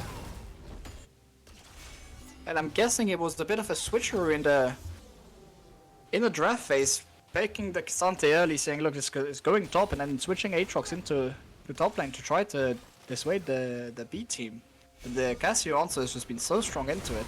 It's gonna dash forward again, get a little bit of poke, but it's not really gonna matter. She's gonna put the poison down. Gonna miss the Q, unfortunately, despite the slow. This Cassio gonna heal up with the ease. Both junglers coming mid. They're gonna look. Nice chain landing. They're gonna get a kill. Nice ult. Gonna come over to buy some time. Gonna dodge the chain as well. And the Kane's gonna come in. He's gonna get a kill back. It's gonna be a 1-for-1. Cassante getting a kill. Likely nothing else to come from there. Soraka going very low into the bot lane. Have to expect a nice recon engage came in from that one. They're gonna crush a big wave. I don't think they can dive. It's quite late. Pings from Malphite into the mid lane. Gonna look for the Cassante. He's popped the ult, but he's not gonna get anything out of it. So this Cassandra completely out of mana. There's this level 6 Kayn as well. Malphite ult's gonna come through. It's gonna be an easy secure. They're gonna get more kill to this jungler that needs to snowball. 3, you know. For the Kayn. I'm completely messing up Kayn and Silas's name. Yeah. I'm sorry. I mean, at the beginning, I almost called Kane Swain. So Oh, I don't can see stop where you're this. coming This is from. this is gonna be too complicated. So Malphite trading a couple plates top lane for a bit of gold on his jungler. And they're gonna get a TP out of Cassandra as well. So probably a good trade from him, saying, look, I don't really care if I sack my lane a little bit, because I will scale perfectly fine on low amounts of gold, and I'd like to have my jungler continue his slow ball. Now at 20 CS, right? 3 kills, 2 to 1 on Silas. And the difference right now is Edinburgh has gold where they need it, right? Whereas half the kill gold you've had from Southampton has gone into members that are just too far behind or not going to offer much with that gold, right? The Cassandra obviously can do a lot of things, but you'd rather have the kills onto the Jinx, onto the Aatrox, than Silas so far behind that having an extra kill gold not going to matter a whole lot. It is going to help him to try to catch up, but not going to have a whole lot of effect. Sante's taking so much punishment every time any Q lands. I do see the Silas here coming into the bot He's lane. got to flash in. Gonna find the Zeri, but Zeri has ult, and the enemy carries from Southampton so far behind, so not gonna be able to handle damage. It's gonna be a flash trade for Southampton, a little bit of HP onto the Zeri. But more importantly, didn't blow ult, so she's still able to fight at any point. It's not like taking a lot of punish top. Not playing this matchup optimally. Doesn't have ult, so has to be a little bit worried about being dove. Eh? Yeah. I don't think Aatrox knows for a fact. No, but he's gonna go for it anyways. It's a clean 3 Qs landing in the sweet spot. And Babu's not having a great game on the Malphite so far. He's playing for the team, but the individual matchup is not going well at all. And no objectives going over so far, Ewan. Very interesting, considering how long has the dragon been up so far? At least 5 minutes, right? Spawns at 5 minutes. Yeah. So I've been there for a little while. And that gold lead is, well, pretty much non-existent, right? It's a very even game. It's just a case of where's your gold, right? For Southampton, it's all in your top laner, pretty much. And you've evened that out for Edinburgh and your jungler and your mid laner. You have a little bit of a lead on your AD carry, but it's not going to mean too much, especially with the items being pretty much even. But really, the Cassandra is feeling the punish, right? I think you usually play into mid lanes because you have so much control early on. Nice for Cunningham, gonna go in with the level 6 timing. Raka has nothing, so she's just gonna get taken down. Still gonna go over to Zeri. They're gonna find the Jinx as well. She has flash, she's just gonna use it. Both sums on the fish, on the Jinx gone. Malphite ult stolen is gonna find the value onto the Cassio, but she has ult, so she has a lot of power. She's gonna have to run away from the Cassandra. She's gonna find it. It's gonna be a kill reply as well. Malphite coming in. He's grounded. Probably clean up the Cassandra. A lot of value. Aatrox is here to try and... There's one jungler here for Edinburgh, so they have to walk away. If they can get one kill, that's fine. Yeah. It's a 1-for-1 in the 2-for-1 in the 3v2. Sorry, Cassio gonna be able to get away. So a good trade. They've moved jungle support up actually, so they want to keep this fight going. Cassio is running out. Aatrox gonna go back in, but he's not gonna find anything. It's gonna be more kills for the Cassio. Nice, huge amount of health coming back, but shut down. Goes over to Zeri. Ooh, Aatrox almost popped off there with the ult and the gold drinker healing. Jinx bucket. Finds the Cassio. Wow. So after all of that, if we tally up the kills, it's 3 kills for Edinburgh onto the Jinx, the Silas, AD Aatrox, as well as a shutdown. For 2 kills going over to Southampton, so advantage Edinburgh, 1k gold lead. Now Zeri is getting strong now, right? Up 10 CS, now has 2 kills as well. One of them being a shutdown. It's gonna be a 3v3 in the bot lane. Nice chase landing onto the Zeri. They're gonna back away. TP gonna come in from Cassio as well, so they want to keep the fight going. There's no ult onto the Zeri, so she can't go too far forward. They're gonna get the slow onto the Jinx. Flash forward from Morse, gonna get a knock up onto the Soraka, sorry. It's gonna be the Soraka gonna come through, but the Jinx is gonna fall. Chase is gonna come in, Soraka falls as well. Silas re-engaging, but he's gonna be pulled so far back and he's not gonna guarantee to get a kill. No, not gonna get it. 2-for-0 for Edinburgh. Nice TP from the Cassio, abusing the fact that she had that summoner available and the Cassandra didn't. He's gonna walk all the way to bot and get nothing done, so no lead acquired in the mid lane. All that summoner usage. And that gold lead is gonna grow to almost 2.5k. 12 minutes into the game. We settle down a little. Woo! Action all over the map here. And still, the dragon's not being taken. What's up with that? No. Well, it is a Chemtech Drake, so I think maybe both teams saying, look, I think it's a mix of like the dragon not being worth a whole lot, and the teams fighting so much and coming out so bloodied and bruised that they don't really have the ability to take the dragon. Fully secure it now.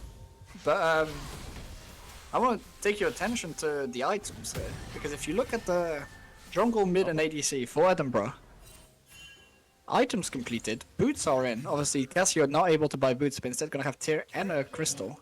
And if you look at the other side, Cassante only just finishes his. You're nowhere near finishing your item onto the Silas. And that Jinx still has components.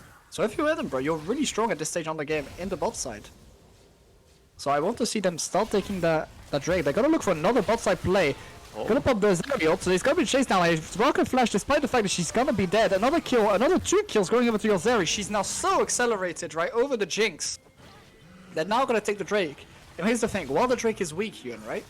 It also means you can't have Chemtech soul. So if you do get that soul stacking, you can't get the bad one. So take that Drake early. And you have to have a good one, as long as it's not, well, what do we not want to see? Probably Cloud Soul. Also not great. I'm interested to see which the next Drake is. I'm gonna bound down over to the pit to tell you that one. It's Ocean next, so a lot more value. Unfortunately, not gonna be an Ocean Soul. But over 3k gold lead now for Edinburgh. And in the players you want them, right? All 3 carries with a huge amount of gold, massive CS leads and gold leads. I mean, there's 1,000 for your jungler, 1,000 for your mid laner, and over 2.2k gold lead in your AD carry. That's gonna be the big weakness point, right? Because now that Zeri can stand by herself in the bot lane, and they're gonna use the extra man to engage topside. Flash blown by the Silas. He has Cassio, so he's gonna try to counter it. But Malphite will come through. The knockoff comes from Rakan, and it's gonna be another kill going over to the jungler of B team. They're gonna get the Herald as well. And this snowball really starting to take some shape for Edinburgh. And you see the Malphite, it doesn't matter if he's behind, right? Because he provides so much utility. Despite being down on gold, and his carries being fed backs him up with so much damage. This early into the game, and this Silas that was picked as a carry jungler, right? Doing being very familiar with it, has just been completely shut down out of the game. So has the Jinx, so you have to think, where is the damage gonna go? Can Aatrox really kill all 5 members of the enemy team? He has a rocker behind him, but anti-heal has already come through. And you have a problem, right? This Zeri can stand by herself completely fine, so it means Edinburgh always has an extra member on the map to make plays, to keep snowballing. They're gonna get the engage. Nice kidnap from the Cassante. Gonna find the Cassio. Ult gonna reply back. He's gonna get the kill, but it's gonna be a trade in to likely from the Kane. Yeah. He doesn't have ult, importantly, so actually it's not guaranteed. Malphite here, running away from an Aatrox. Yeah, so it's gonna be 3 kills going over actually. But Cassante doing Cassante things. And not quite the respect, I think, from the mid laner of B team, right, that you would have wanted. The funny champion in the mid lane gonna take his team on the back and cut that gold lead down to 1.5k. The funny factor is rising. Yeah, I think if Edinburgh, you're really strong when you have multiple carries together, right? To burst those frontliners, not give them time to pop off, right? Because that Southampton team is a pop-off team. It's a Silas that loves to heal through the fight and deal damage. The same thing for Aatrox, and a Cassante that just resets and resets and resets with low cooldowns, right? Yep. You need to burst these members very quickly to not allow them to get long-term value, and that's why you need your carries together. If you fight 1 by 1 or 2 by 2, you don't necessarily have that damage quite yet. So you have to be a little bit careful. See the Cassio now with no Cassante ult gonna feel very good in that lane. And she's slowly scaling, right? Almost on 2 items already. And Cassio's items are quite cheap. Rylai's Tariffs are not expensive items. She's already got the row as well that's stacking up, so huge amount of stats gonna come in on the champion. And it is Raid Kate, by the way, I forgot to mention that, so I'm gonna have an extra frontliner that's also gonna be able to sustain. Rakan W is gonna find the Jinx, half health onto that champion.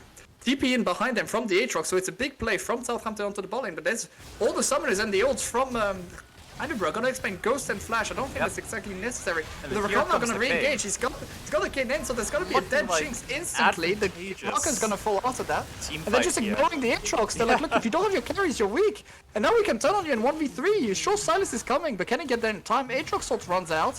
Nice damage onto the Zeri. Rakan stolen from the Silas, but he's not gonna find any value. They're gonna TP in the Cassante as well, so all 5 members committed. But they're only gonna get 1 kill back for the 2 of Edinburgh. And you've expended both TPs. You've expended all your ults. And the Malphite in the meantime is just gonna answer that, so I think that's again another net positive play for Edinburgh, despite the Cassio getting 1v1 into mid lane again by this Cassante. We're gonna try to cancel the back, but not get it. And now we're gonna see jockey for position in the Drake pick. But this Malphite has pushed this wave so deep, right? He's been able to catch up a little bit with all the resources sent bot lane for a losing play. And your problem really is the fact that your AD carry is just so far behind, right? And can just be dove and killed so easily despite all the frontliners out here. And then you lack a bit of damage. Cassante gonna try to kill the Malphite, but it's gonna take about 6 years to do so. Probably gonna be able to do so. At any point, Malphite can just ult away, right? Yep. We'll just say, look, I've had enough of this. Cassante probably gonna commit the ult very soon. Getting pretty low. Yeah, but again, he's just gonna press the L button over the wall here. Yep. There we go. It means the knock up. Cassante can't get over the wall. And you've wasted so much time on the Cassante, and Malphite has TP. He's just gonna come to the Drake pit. They're not gonna go for it actually, so they're gonna give the Drake away.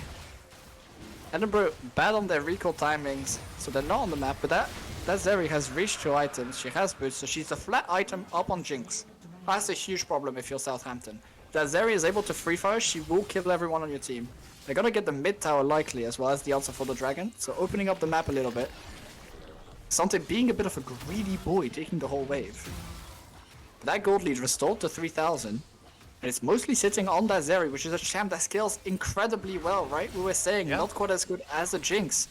Oh, but Cassio going a little bit overextended. She's gonna find the second kill, so she's gonna get the Soraka probably, but she has to be careful. It's a 3v1 in the bot side. She has the Rakan here to help her out. Nice amount of poke found. Cassio ult stolen by the Silas, not gonna find anything. Zeri standing by herself in the mid lane, has to be a little bit careful against those 2 bruises, but she's gonna call over her jungler. And they're just playing on more waves, getting more gold, and just outscaling at the minute, Edinburgh.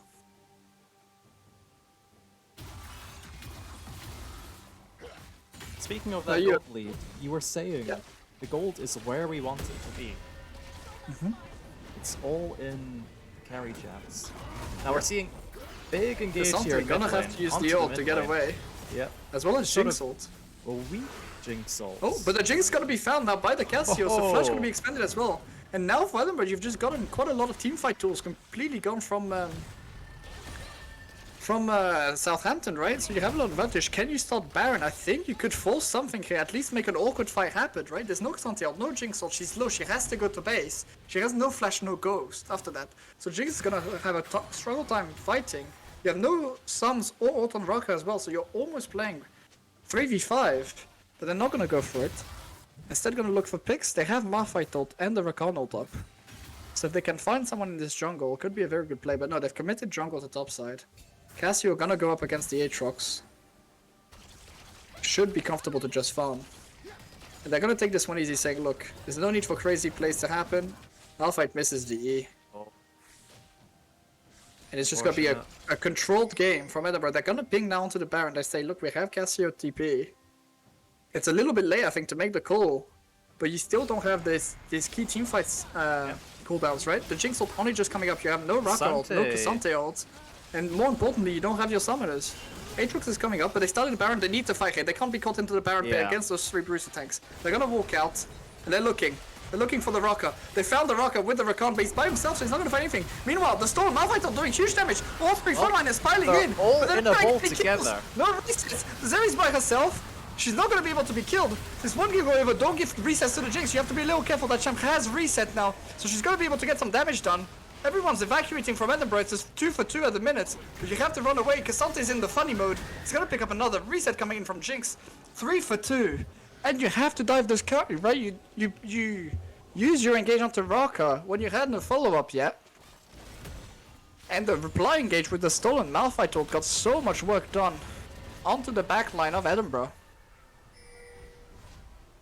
And you're very not able to flash away. Your Cassio doesn't quite get the value once her carry is dead. It's not gonna result in Baron, but it does mean that gold needs to be cut to 1k, and they're gonna lose the mid tower as well. And critically, Jinx is gonna get some gold out of that. Right? A lot of shutdowns falling. Tower going over as well. They're gonna get the cancel onto the back for Cassante, but I don't think it's gonna amount to much. Unless they want to try a crazy Baron on the back timing. Let's see, probably gonna get another cancel as well. Actually, heading in that direction. yeah, 2 cancels actually already, so that's a lot of time, and they're gonna get a Jinx as well, so they could start Baron here. They could all ping on the Baron. Look, these frontline and carries have to back from Southampton. They're gonna be off the map for 30 seconds. You could start the Baron, try to burst it. Drake is coming up. Did we know what the Solid is? Looks like it's Cloud Soul, so not the highest value. But at the same time, Cloud Soul in this game, when it's all about getting away from the enemy front line, could be better than usual games, right? Yep. So pings are gonna go down onto the Drake. Malphite continuing the split push onto top lane. He's gonna threaten that in the tower. Not a whole lot of champ, but I don't think he's brought Demolish. So it's gonna take a while for him to go through this tower, but still it's CS and going over to the Malphite and being lost by Southampton, and they have no answer at the minute. They're gonna send the Aatrox. But in the tower, likely gonna fall by the time he gets here. Yeah, so 600 gold going over to Malphite. Just to be careful not to be caught on the back. A good map play, and the Dragon now coming up. They have the Cassio by herself, but she's in a nice flank position. Something gonna look to go forward. He finds the Kane. Malphite all stolen again. Gonna get a lot of value. They're gonna remove the jungler out of the equation instantly. Zeri being dove by the Funny Champion, but the Malphite didn't reply. Gonna mean she's safe. Funny Champion's been removed. Silas is going in, but he's not gonna find anything. Jinx Rocket finally finds the reset, so she's going off, but she has no damage yet. The Zeri just 1v1s her. It's all on the Aatrox. What can he get done? Rocket can't come close. Heals 1.5k off the Gold Drinker, but it's a Quadra kill. They killed the Zaraka as well. 5 for 1 for Edinburgh. A huge team fight. They're gonna split calls and say, look, Zeri can take Drake while the Cassio can shred Baron, which I like. You're gonna get both objectives with the backtimer. You have to be a little careful of Cassante TP. He could steal the Dragon here. Once he's up in 10 seconds.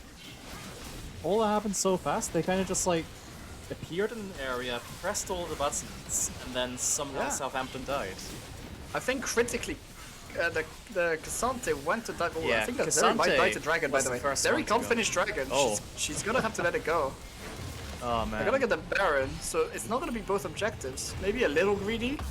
Yep, well, it looks like Southampton are converging on the Drake.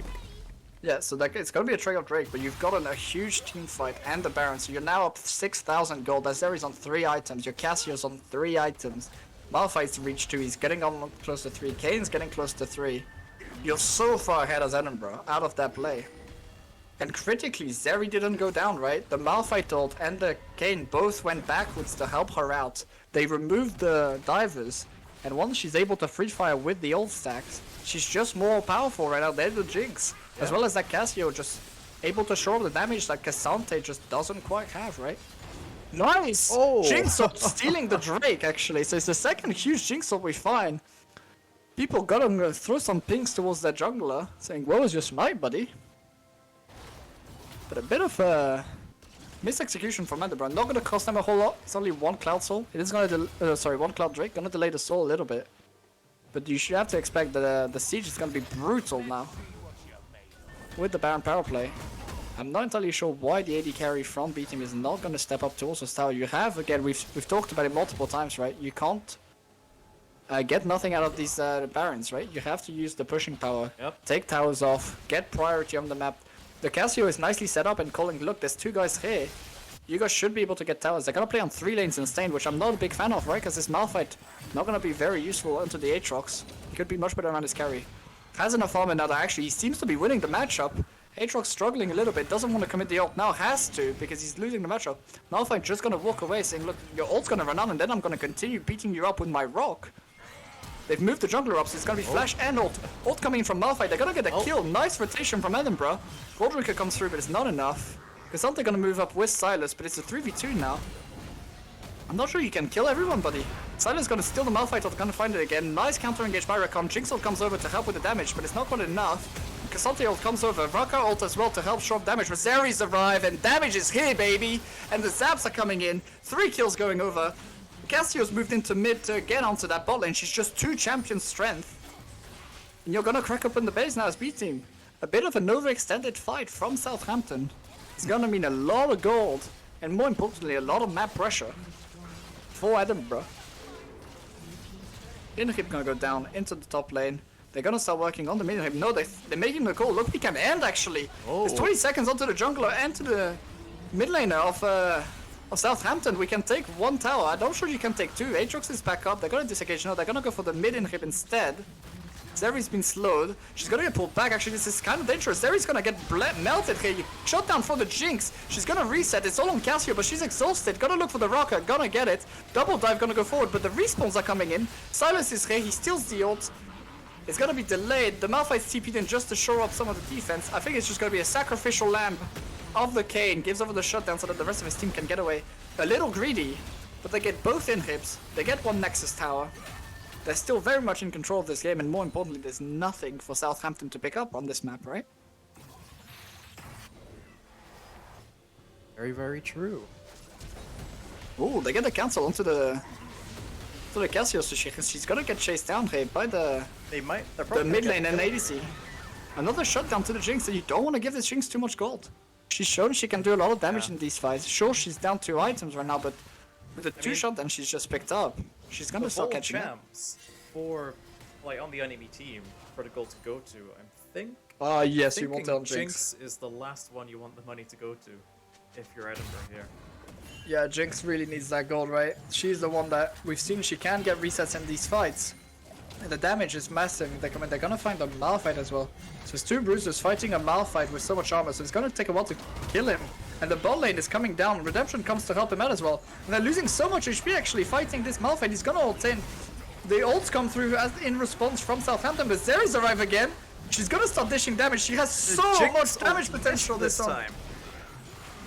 And they're gonna get 2 kills in on, so Malphite just taking so long to kill despite the Black Cleaver and the shred damage available on both of these champions from Southampton. It's gonna be mad pressure again. Sure, you've lost Zeri ult, but it kinda doesn't matter because the enemy frontline is completely gone. Silas gonna try to clear out the mid wave, but he's just so far behind, he's not gonna be able to. In the tower gonna go over to Edinburgh. And they're gonna pressure the inhib. Dragon gonna come up in 30 seconds. Apologies. And you have to think 2 inhibs down, the third's gonna fall, 1 Nexus tower remaining.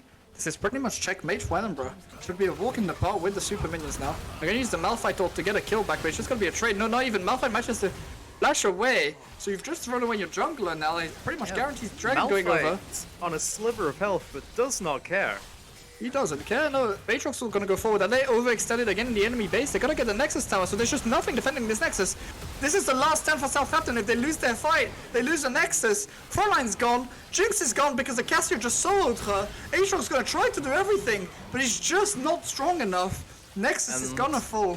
That's game. Another 50 kill game. GG's in the chat. And B team taking another dub.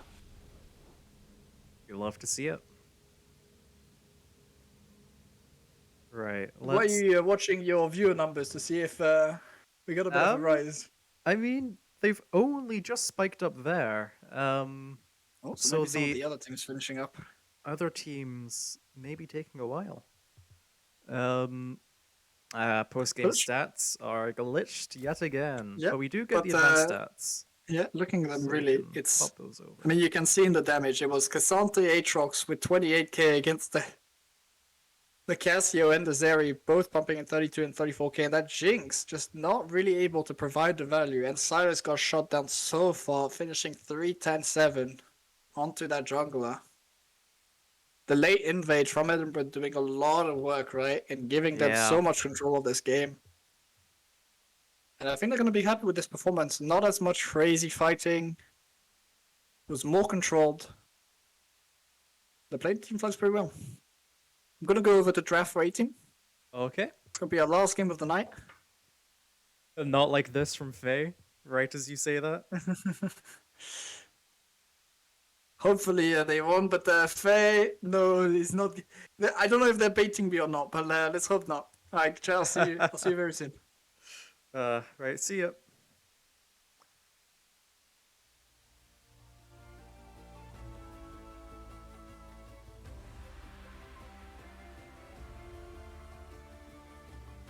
Yeah, I mean,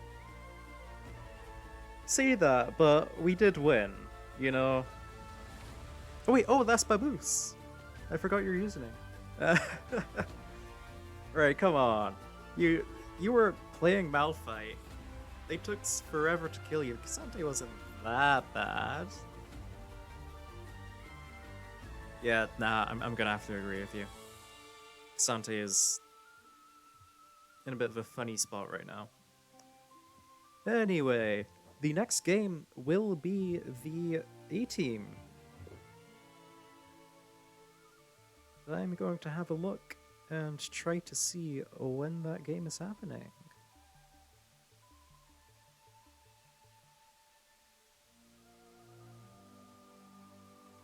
The NUEL announcements channel is still in a world where round 1 is going on, so that's very helpful for me. What else is going on?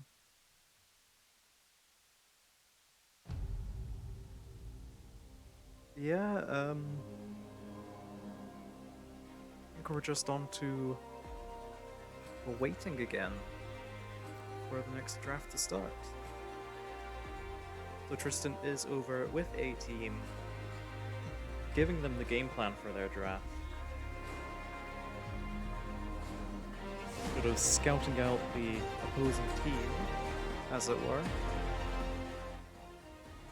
While we have nothing to look at, which is crazy.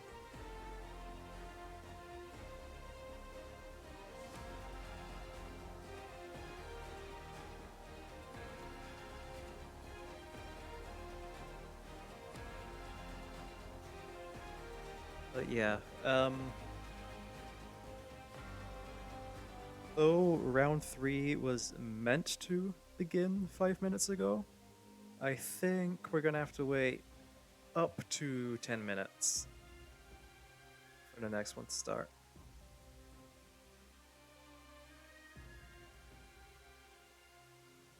So I'll see you all whenever that happens.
Okay. Looks like we will be starting fairly soon. I have now got an invite and joined the lobby, ready to spectate. Now it's just a case of, do they remember to... Aha, they do. Give me the draft link.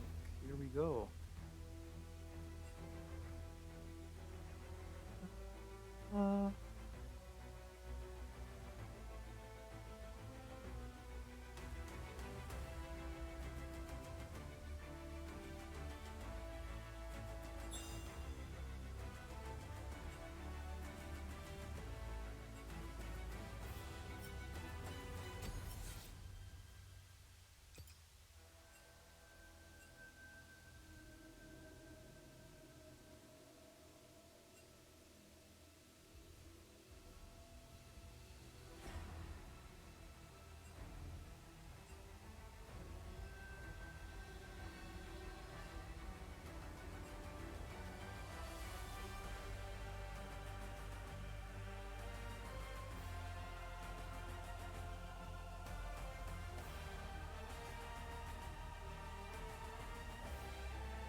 Okay, here we go.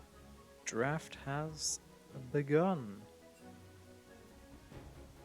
We can get the instant Oriana ban from the opposing team here. Not sure what university they're from. On the NUEL fixtures, it says their team name is CEO of DN. I'm not sure if that's related to something or if it's just a D's nuts joke. Either or. Getting a Malzahar ban from Edinburgh. Very interesting. That's not something I see very often.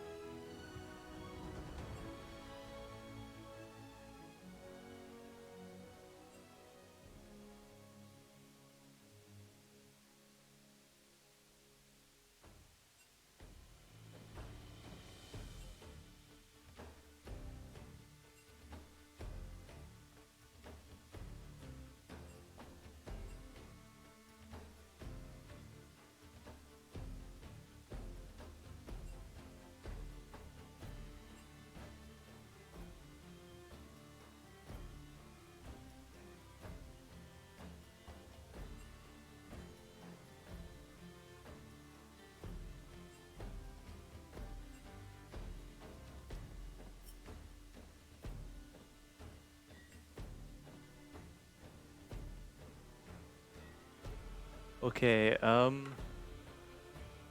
know draft is happening, but there's shenanigans going on in the lobby here. There was a random guy whose username was Yasuo who showed up, and apparently he wasn't meant to be there. Not sure if it was meant to be like a different account they're using, or I don't know. Very strange. Not sure how he got into the lobby, but that's I'll have to ask Tristan about that one when he shows up. Anyway. The first pick is Renekton. As far as Renekton is concerned... Oh, actually, no, never mind. It's Jarvan. They baited us. No, Jarvan is a fairly strong jungler. He gets that strong engage, I think. I mean, most junglers do, right?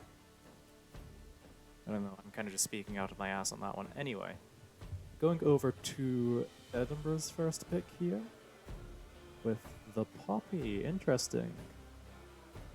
We have seen in a previous game, Poppy did pop off, so we're somewhat happy to see that.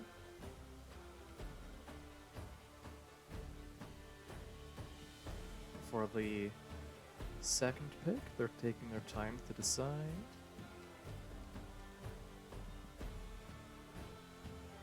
Then we come to the conclusion of... Interesting, a Nautilus.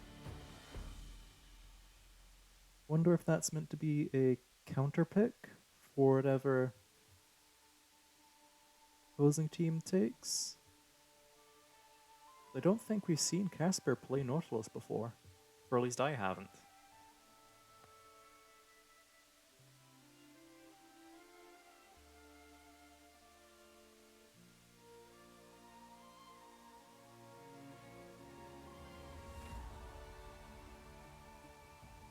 Nautilus and Poppy can lock down Jarvan pretty easily. Okay, so it's a very clear counter pick then, I suppose. Yeah.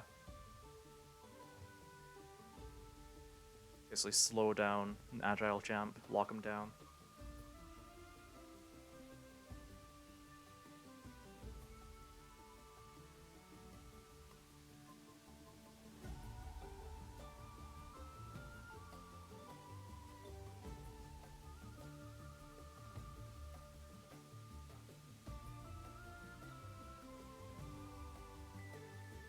Then they do take the Renekton there as a third pick. I'm not sure if they were going for the mind games on that first one.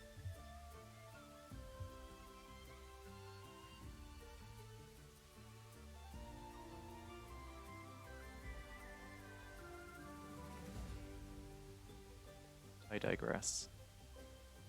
Oh, okay. We have Cassante this time. Bit of a problem child amongst the roster. We saw what he did in the past game or two. Wasn't fun.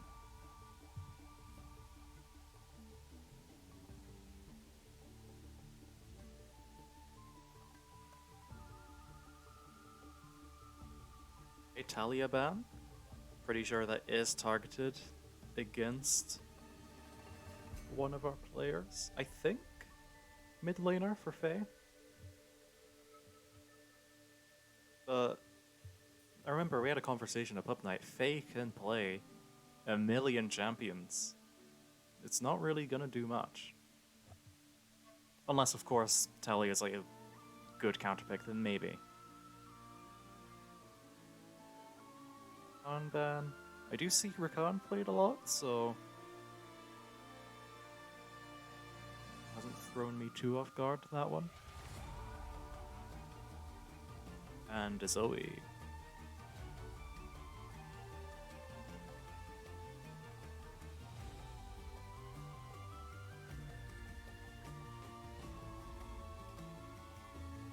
You didn't miss much. The A-team draft has only just begun. You're catching the tail end of it. I think you were here for B-team's game. They did close it out, got a big win. Very proud of them. And then the boost came in chat expressing his hate. Oh no, you were there, because you were hating Cassante together. So yeah, All you've missed is just the start of the A-team draft.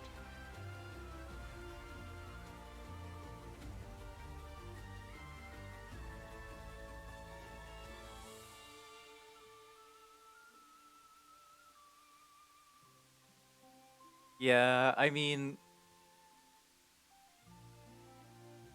if he's open to pick and it's a good choice, because most of the time he will be a good choice because he's such a giga busted champ. Can you blame them for taking him, really?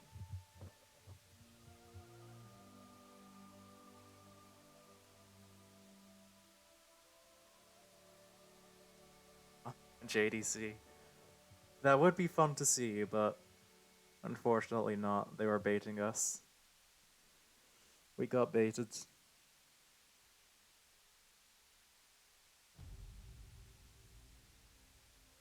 I personally would have loved to see it, but...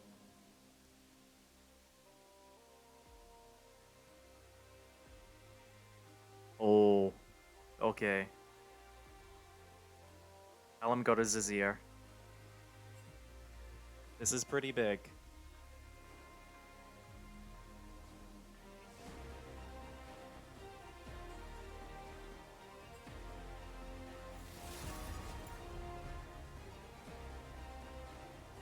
Mid lane is literally...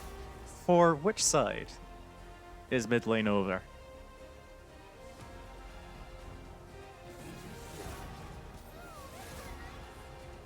Okay, I'll see if I can get the live draft coming up, and if I'm not mistaken, Tristan will be hopping over fairly soon.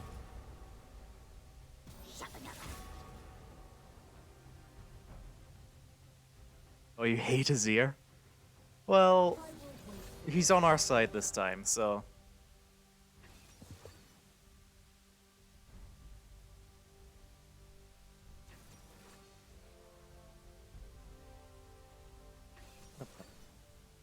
That Callum was main laner. I think I'm getting the teams mixed up.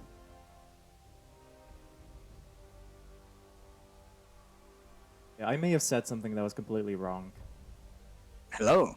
Hello! Back you are. And I know Oh you saw this draft happen live, but you just weren't Yes. with us for it. I was the architect of it, so I suppose, yes, I did see. So, What was the reaction? Gengo has disappointed that A-Team has succumbed to the Kasanteism. Well, okay, the A-team had a rough time into Cassandra themselves last game. The pick is a bit too... How do we want to put it? Yeah, it's So- yeah. And we wanted a draft that could attack and play bot side a bit more. So Cassante to just sit top lane and be, you know, the funny champion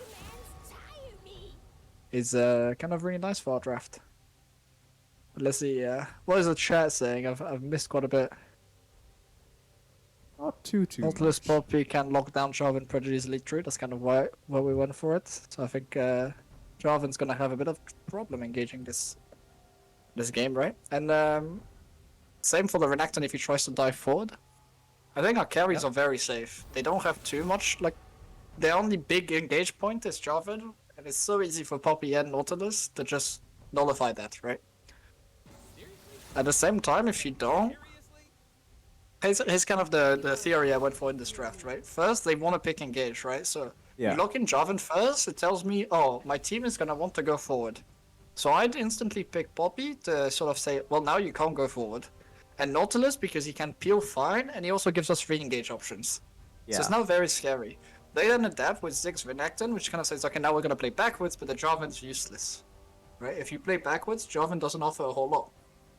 So we pick Cassante to just show up our front line and saying, look, we're gonna play 2 hyper carries behind it.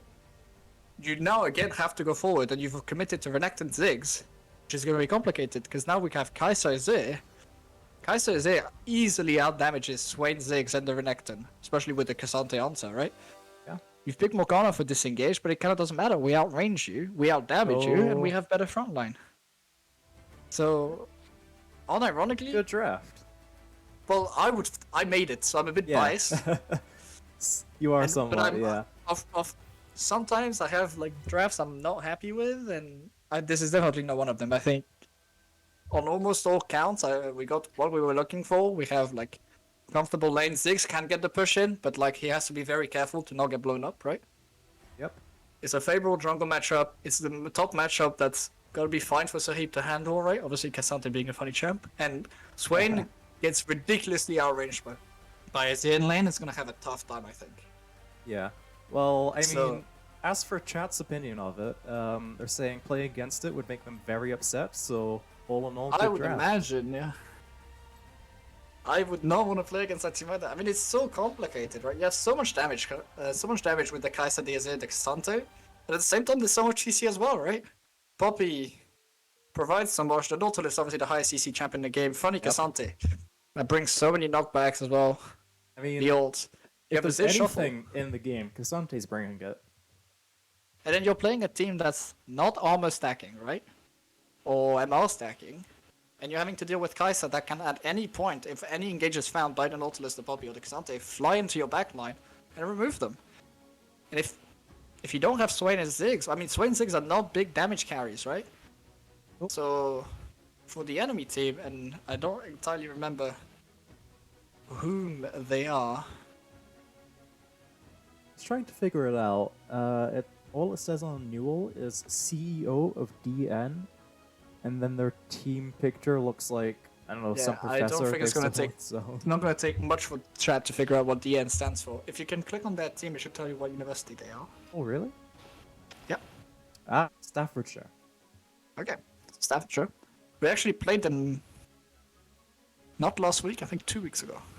In NUEL. Oh no, last week. So the first game last week we lost was against them. So this is a bit of a revenge match actually. Of the 2 losses A team has, this is one of them. So if they can beat this team and show like actually look, we've improved massively over a week, we can take you guys out convincingly. It sort of reduces the amount of players that, or the amount of teams that can beat them, right? Obviously, tough loss coming in last game against a team that is top of the table, right? Currently the Yeah. best team in the league. And honest, having quickly gone through the game, it looked fairly even for most of it. So it's not one of those like, oh, we got completely crippled. I think the guys feel pretty good Yeah. about the fact that hey, So, if we keep on our trajectory of like improving, we're gonna be able to take these guys. So I think and they need a would you big say win here. they have improved since then? Well, since last game, it's not been a whole lot of time. It's been like 10 minutes. No, I mean against this team specifically. Oh, this team, yeah, massively. We've gone over the game like 3 times with all the guys. We made improvements, especially in team fights and how we set up our objectives. And they've been showing this week already. The guys go through, like, even during NUEL, they like going through their games and picking out the mistakes they make individually to note them and keep in mind. And I think this is a team that's very willing to accept their mistakes, both on the macro and the micro level, and they learn from it every game. So it's really Well, easy we to like work to with see. them. They're improving every time, right? And it's little things, and they always pick actionable stuff. So every game, they find their mistakes and they improve them. And it's also a team that plays to win. They don't wait around, right? Even if they're behind, they'll make plays because they think they're good plays. So when a team that plays to win and that really only takes control of the games or loses, and when those kind of teams improve, it's really scary because they're the kind of teams that start snowballing games when they're just better. And they lock you out of games. Whereas if you're kind of team that's really passive, improving sometimes doesn't help you. They'll have to cut you off Because- there because we missed the skins. Very quick. Oh, I got opening. them still. Also, I'm gonna be a bit delayed. It looks like while we're down a skin, I think ours are just better. I'm gonna have to speed up to catch up to you. Will, yeah. So what's your time? 19, 20, 21. Oh, I am still a little behind. Oh, Hopefully, no. right client catches up. Disaster. Actually, you know what we can do? What do we do? Pause when you get to 30. Okay, pause when you get to 45 seconds, and I will tell you when I hit 45. Okay. okay. Wait, pause when I hit 45? Yeah. Yeah, okay. And that's just spacebar to pause, right? Yeah. Although there might be some action. Oh no, spacebar did nothing, so that's helpful. P to pause. Okay, pause when you get to a minute. Okay. There was a attempt at an engage, but it didn't really pull through for them, bro. I'm paused. Gotta get it. Okay. Let me know. 3, 2, 1, go. There we go. Should be synced up now. Perfect. Yeah, so a little bit of attempted engage by Edinburgh. Not gonna pull through it, and Morgana gonna be the beneficiary of 20 whole gold from the Spell Thieves. Actually, not even, because she had no one around her, so she's not gonna get the benefit of anything. And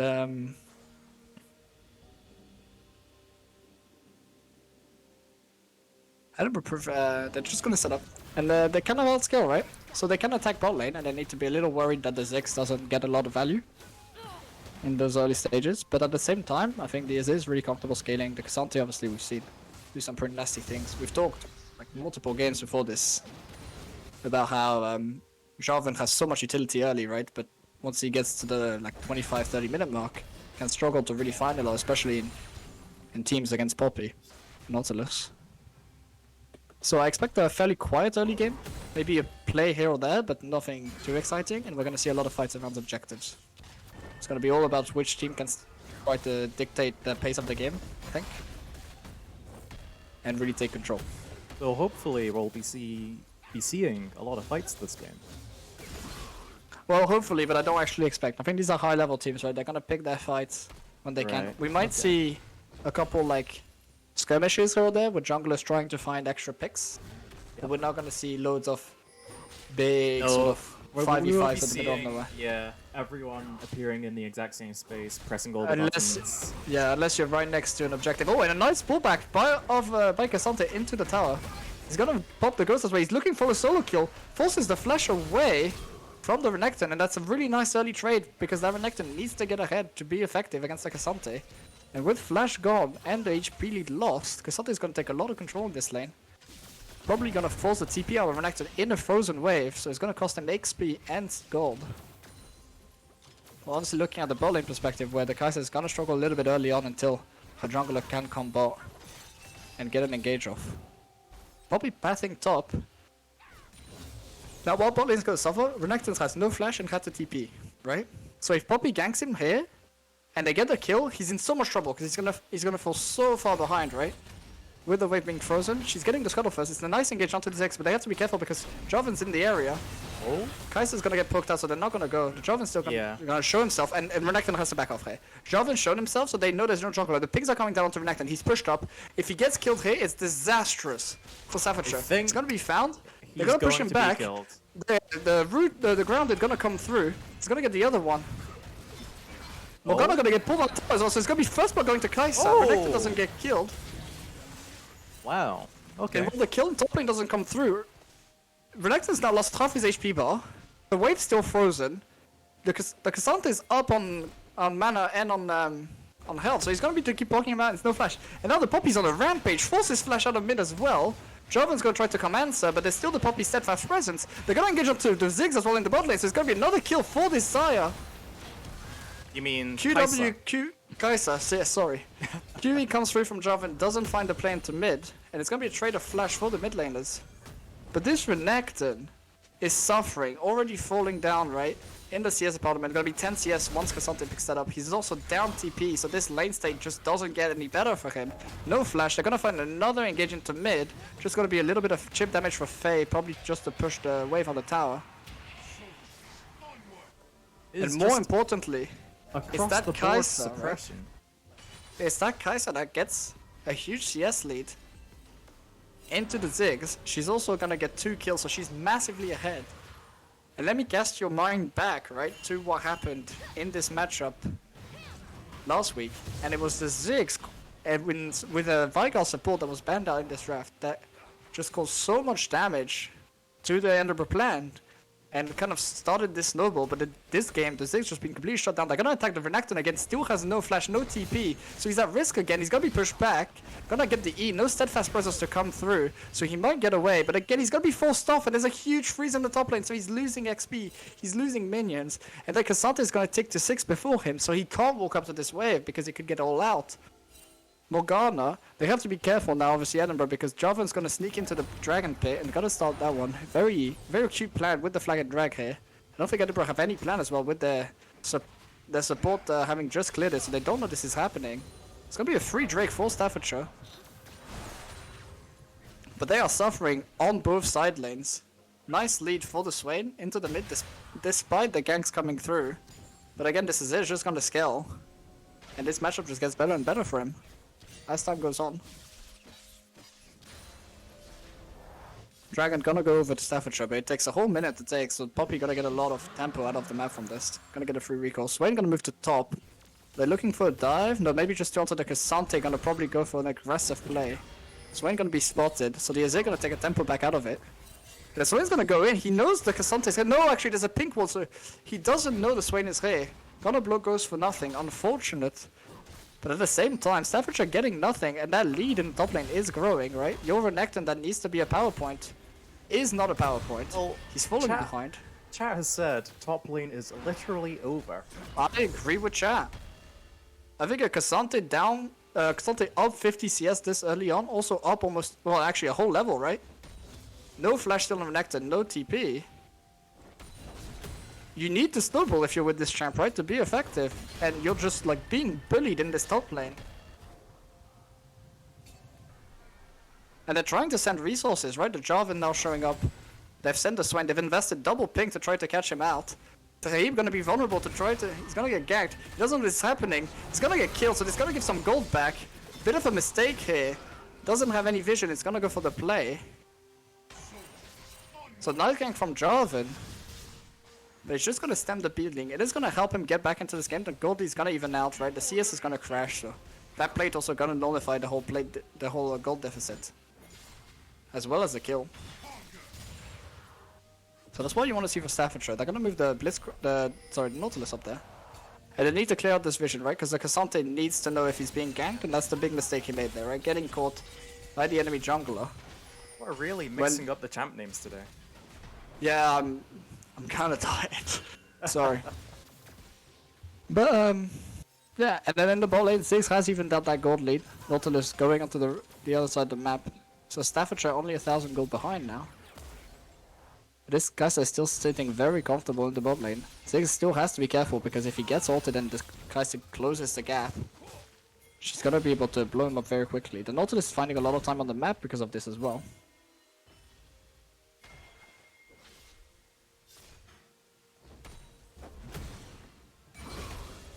We're gonna see how this develops. Cassante is still in control of top lane. It does look like there's some deliberation about Herald here. Yep, I think both teams sort of looking to see if they can do a Herald 6, no TP, so he's not gonna be able to come. It's gonna be a 4v4 if there is a fight. Now let's have a look at the items.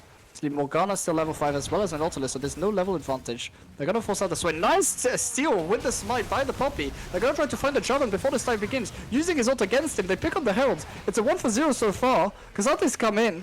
Can they get the Swain with the Azir shuffle? They're not gonna get the Shurima. Is all over the place here. Yeah, two split up. Apart. Herald going over. Poppy gonna pick that one up. She's gonna go onto the Morgana as well. Not gonna mount to anything. Has to be a little careful not to die, but there's no one in the vicinity. And a nice play by Edinburgh. Losing a little bit on the bot side by the 6 poke, but overall, growing the lead. The Kai'Sa's gonna go in, but we're gonna move straight to mid because there's a hook gonna land as well. I don't think kills are gonna go over either way. Nice shuffle to push the Swain back. We're gonna show up to give the shield. It's gonna be a kill for the Swain. And a bit over eager for Edinburgh. Not gonna find the damage to finish off that healing on the Swain. Actually, just find it. Nice combo. Faye maximizing the damage. So 1-for-1 in the mid lane. I think Kill also going over to half a Azir. second, maybe quarter a second ahead of me right now. Let's see, I'll do a quick out the pause. kills. Yeah. That's what There I we was go. going to suggest. I've done a quick pause reset. And Kai'Sa doesn't find the kill in the bot side, but he's gonna crush a big wave and get a favorable recall, so she regains control of that lane. And it's 2 kills for Edinburgh on both your carries, right? They are seeding really pretty after this. Meanwhile, Morgana picked up one of them on the Staffordshire side, so it's a bit like last game, right? The gold lead only 1.5k, significant but not huge. But more But importantly, the Edinburgh with location gold. of the gold, it's invested very in the right important, places right? for us. And you need to Meanwhile, accelerate his for carries. them, it's on the support. I mean, we see Kai'Sa already with The first item completed in the static shiv. Azir not far off. They're gonna find a Morgana in the river. Oh no, that's the Swain. My apologies. I generally thought that was a Morgana as well. Yeah, this Just a little bit of kinda... poke onto him. And Jarvan looking to bot lane, so we're gonna see if the Nautilus is gonna face check, so he's gonna be caught. Misses the hook as well, so he's not gonna be able to get out. Oh. He doesn't have flash either, so that's gonna be a free kill going over to Staffordshire. Bit of a mistake from Casper here. Meanwhile, in the top lane, Olaf goes through from the Cassante. He's gonna look for the kill to the Renekton, and then Renekton has nowhere to go, so the kill's gonna be answered. 1 HP, but Cassante with the mobility is likely gonna find him. Yes, 300 gold going over. But the big problem here is the second Drake going to Staffordshire in a game where Edinburgh needs to be playing both side focus with the Drakes to force fights, right? So 1 for 1 on the map, but objective going over to Staffordshire. And with both Drakes, you have to think this game is just that even.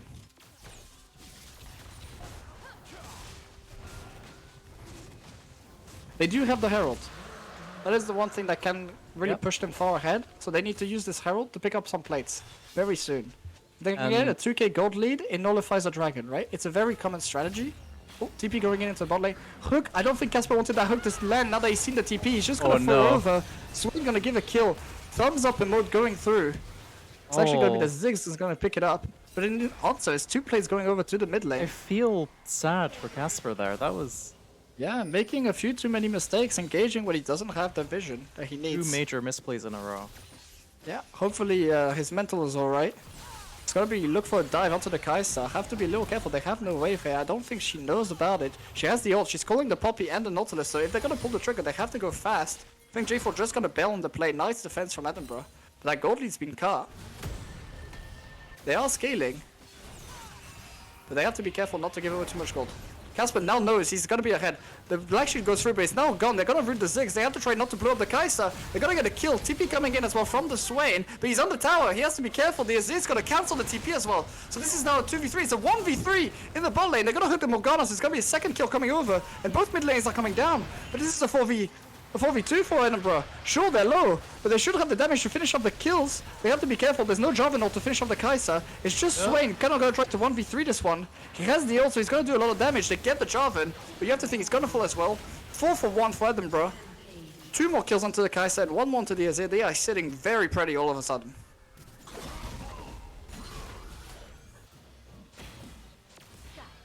Oi, oi, oi. I said we wouldn't see too much action, but actually Edinburgh punishing the plays that Staffordshire is trying to do very well, right? Using their tools.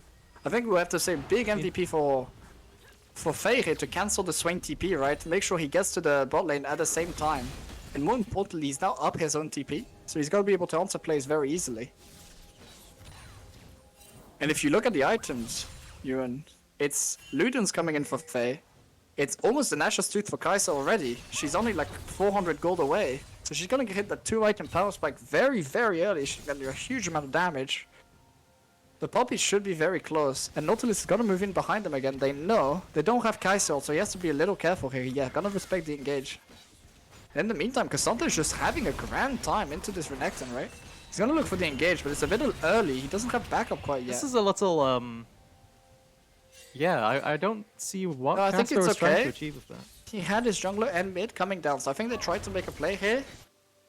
And he had to sort of go now because they were walking away. Unfortunately for him, the Staffordshire bot lane just respecting the play, and he's not going to find anything. But the idea would, I think the team call was, yeah, we can go bot, let's try to delay them, maybe bait them into a fight. They don't take that bait. But Edinburgh's bot lane, Kai'Sa sitting 1000 gold ahead. The mid lane are also 1000 gold ahead. And Akasante is still 500 as well, right? So you're feeling really good if you're Edinburgh. You have leads everywhere. Your scaling champs are scaling. Swain is now finding the value. The J4 has found almost nothing early on, right? It's nice binding onto the Morgana, but you see the engage potential that this Kai'Sa has. She's gonna be found, so it's shutdown going over to the Ziggs. Not ideal. Huge amount of gold there, 700. I think if she got out, this was a really good play. Casper being a little overeager here. He doesn't win this fight. This is level 10 Ziggs. As well with Leandre, so he's just gonna give over a kill. Not ideal. Has flash. Gonna have to commit it. Maybe baiting for Faye to try to come pick up the Ziggs. He's gonna look for it. Tries to find the shuffle. Gonna get a flash. Not the greatest pick that Edinburgh were looking for, but you see the power of the Kai'Sa, right? How quickly she can remove a character from one of the squishy characters from Staffordshire. And it's gonna be the Leandri's build from Morgana as well, so going for damage on the support, trying to shore up the deficit there. And a big play around Herald happening. And importantly, Swain's gone bot, right? And he lost his TP early on, so Faye has TP here. This is a 5-player play potentially for Edinburgh. And only 4 can join from Staffordshire. They're gonna look for the engage. J4's gonna go in, gonna get the Poppy, but it's the J4 falling first. They're gonna focus the Redacton down next. He's the all-out from Cassante doing so much damage, and they're looking for the Morgana. Gets knocked back. Kaiser gonna be able to pump damage into her. 3 for 1 for Edinburgh. Kaiser falling a little low, has to be worried about the Zigzag coming off cooldown soon. Capspray, if I were you, I do not walk into there. And the Azir is not even needed. He's just gonna keep scaling in the bot lane. Like Kaiser now 8-1-2. Extremely fed. As we can see, able to remove anyone from the enemy team. They claimed the second Herald. Unfortunately, they didn't get to use the first one. I think forgetting a little bit. And now Reset's coming in looking for Dragon. Ziggs is gonna claim the mid tower as a compensation prize with the W likely. Guys are taking a little bit of poke there. So that's problematic if you're looking for a Drake fight, right? Your Kaiser is not going to be able to participate too much. Ult going to come through. And I think she dies to the burn, yeah. Bit of a misplay from Robin here, taking a lot of damage. Nautilus a little bit too late. Now the Poppy's caught out of position. They're all over the place. Not finding the plays that they need. Poppy going to try to escape. Faye's going to try to come in to help him out, but the Poppy's already dead. I think Faye, you need to bail out of this play. You take the loss, right? You took a little bit too much poke from the Ziggs. Just let him go. They're gonna reset. Maybe look for a dive bot lane. The Ziggs is gonna come. He has some damage, but isn't enough. They're gonna look for it. Nautilus is coming behind them. This could be dangerous for Staffordshire if they find the Ziggs. Not gonna find the hook. Ult gonna go through. Faye's gonna start pumping the damage in. Rooted as well. Yeah, gonna dodge all the skill shots. And this Ziggs is just gonna fall. Give his shutdown over. Swain has now joined the party. Very nicely played. They're just gonna walk away. Meanwhile, Morgana is taken really low. Kaiser gonna come through. Traded for the Swain flash. And the Dragon is falling to Joven in the meantime. He's just not participating in this fight at all. It's a 2 for 2 in the end. Could have been probably better for Staffordshire. But still good in the grand scheme of things. And they're gonna move the soul point as well. Unless this Poppy can steal the Drake. No. So Staffordshire actually looking pretty good now with this soul point on Hex. Hex soul, very powerful obviously. With a scaling advantage very much in Edinburgh's favor. They're gonna look to get those 3 items before the next fight. Herald gonna come down mid to crack over that tower. Ziggs TP in response.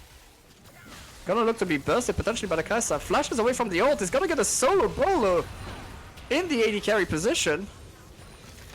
Ziggs falling means the wave clear is gone, but they don't have enough gamers around. This Kaiser is taking so much damage every time she goes near the Ziggs, so they need the second and third DPS of the Cassante and the Azir around, right, in those team fights. But she's just so strong at this stage in the game. Gonna look towards the Rage Blade as the mythic completion. Why would she be doing that? Well, the AP build heavily relies on your passive to do all the damage, right? It's all about proccing passive procs and using W. And oh, Cassante completely caught out of position, by the way. Behind 4. Oh yeah. Can you use the all-out to get out? Gonna get the surrounded. immune. Oh, very nicely played. Dodges the Morgana Q and immunes the flag and drag from Jarvan, and then using the same W gets out of the Cataclysm. So a huge outplay from Sahib here. Gonna mean his life is completely saved and a lot of resources invested. Yeah, that Kai'Sa build that needs to use her passive to get a little damage through. He's gonna use the Rage Blade to just get those ticks of passive, right? Instead of having 5 auto attacks required, suddenly you're gonna only need like 3 or 4, and a lot more damage is gonna come through. Ping's coming down early onto Drake, right? Looking for, as the objective, for both teams to be fighting over in 3 minutes. Yep. Let's see if Edinburgh, if they can get those third items right before that Drake fight. I think Staffordshire has very poor chances. They're gonna look for the play bot. Swain gonna respect it. They have a lot of control over this bot side of the map. Trying to inject a little bit more gold into their carries. But we talked about it last game, right? It's all about these item completions, and while they have the lead, it's 2 items on every carry, so it's not gonna mean a whole lot, right?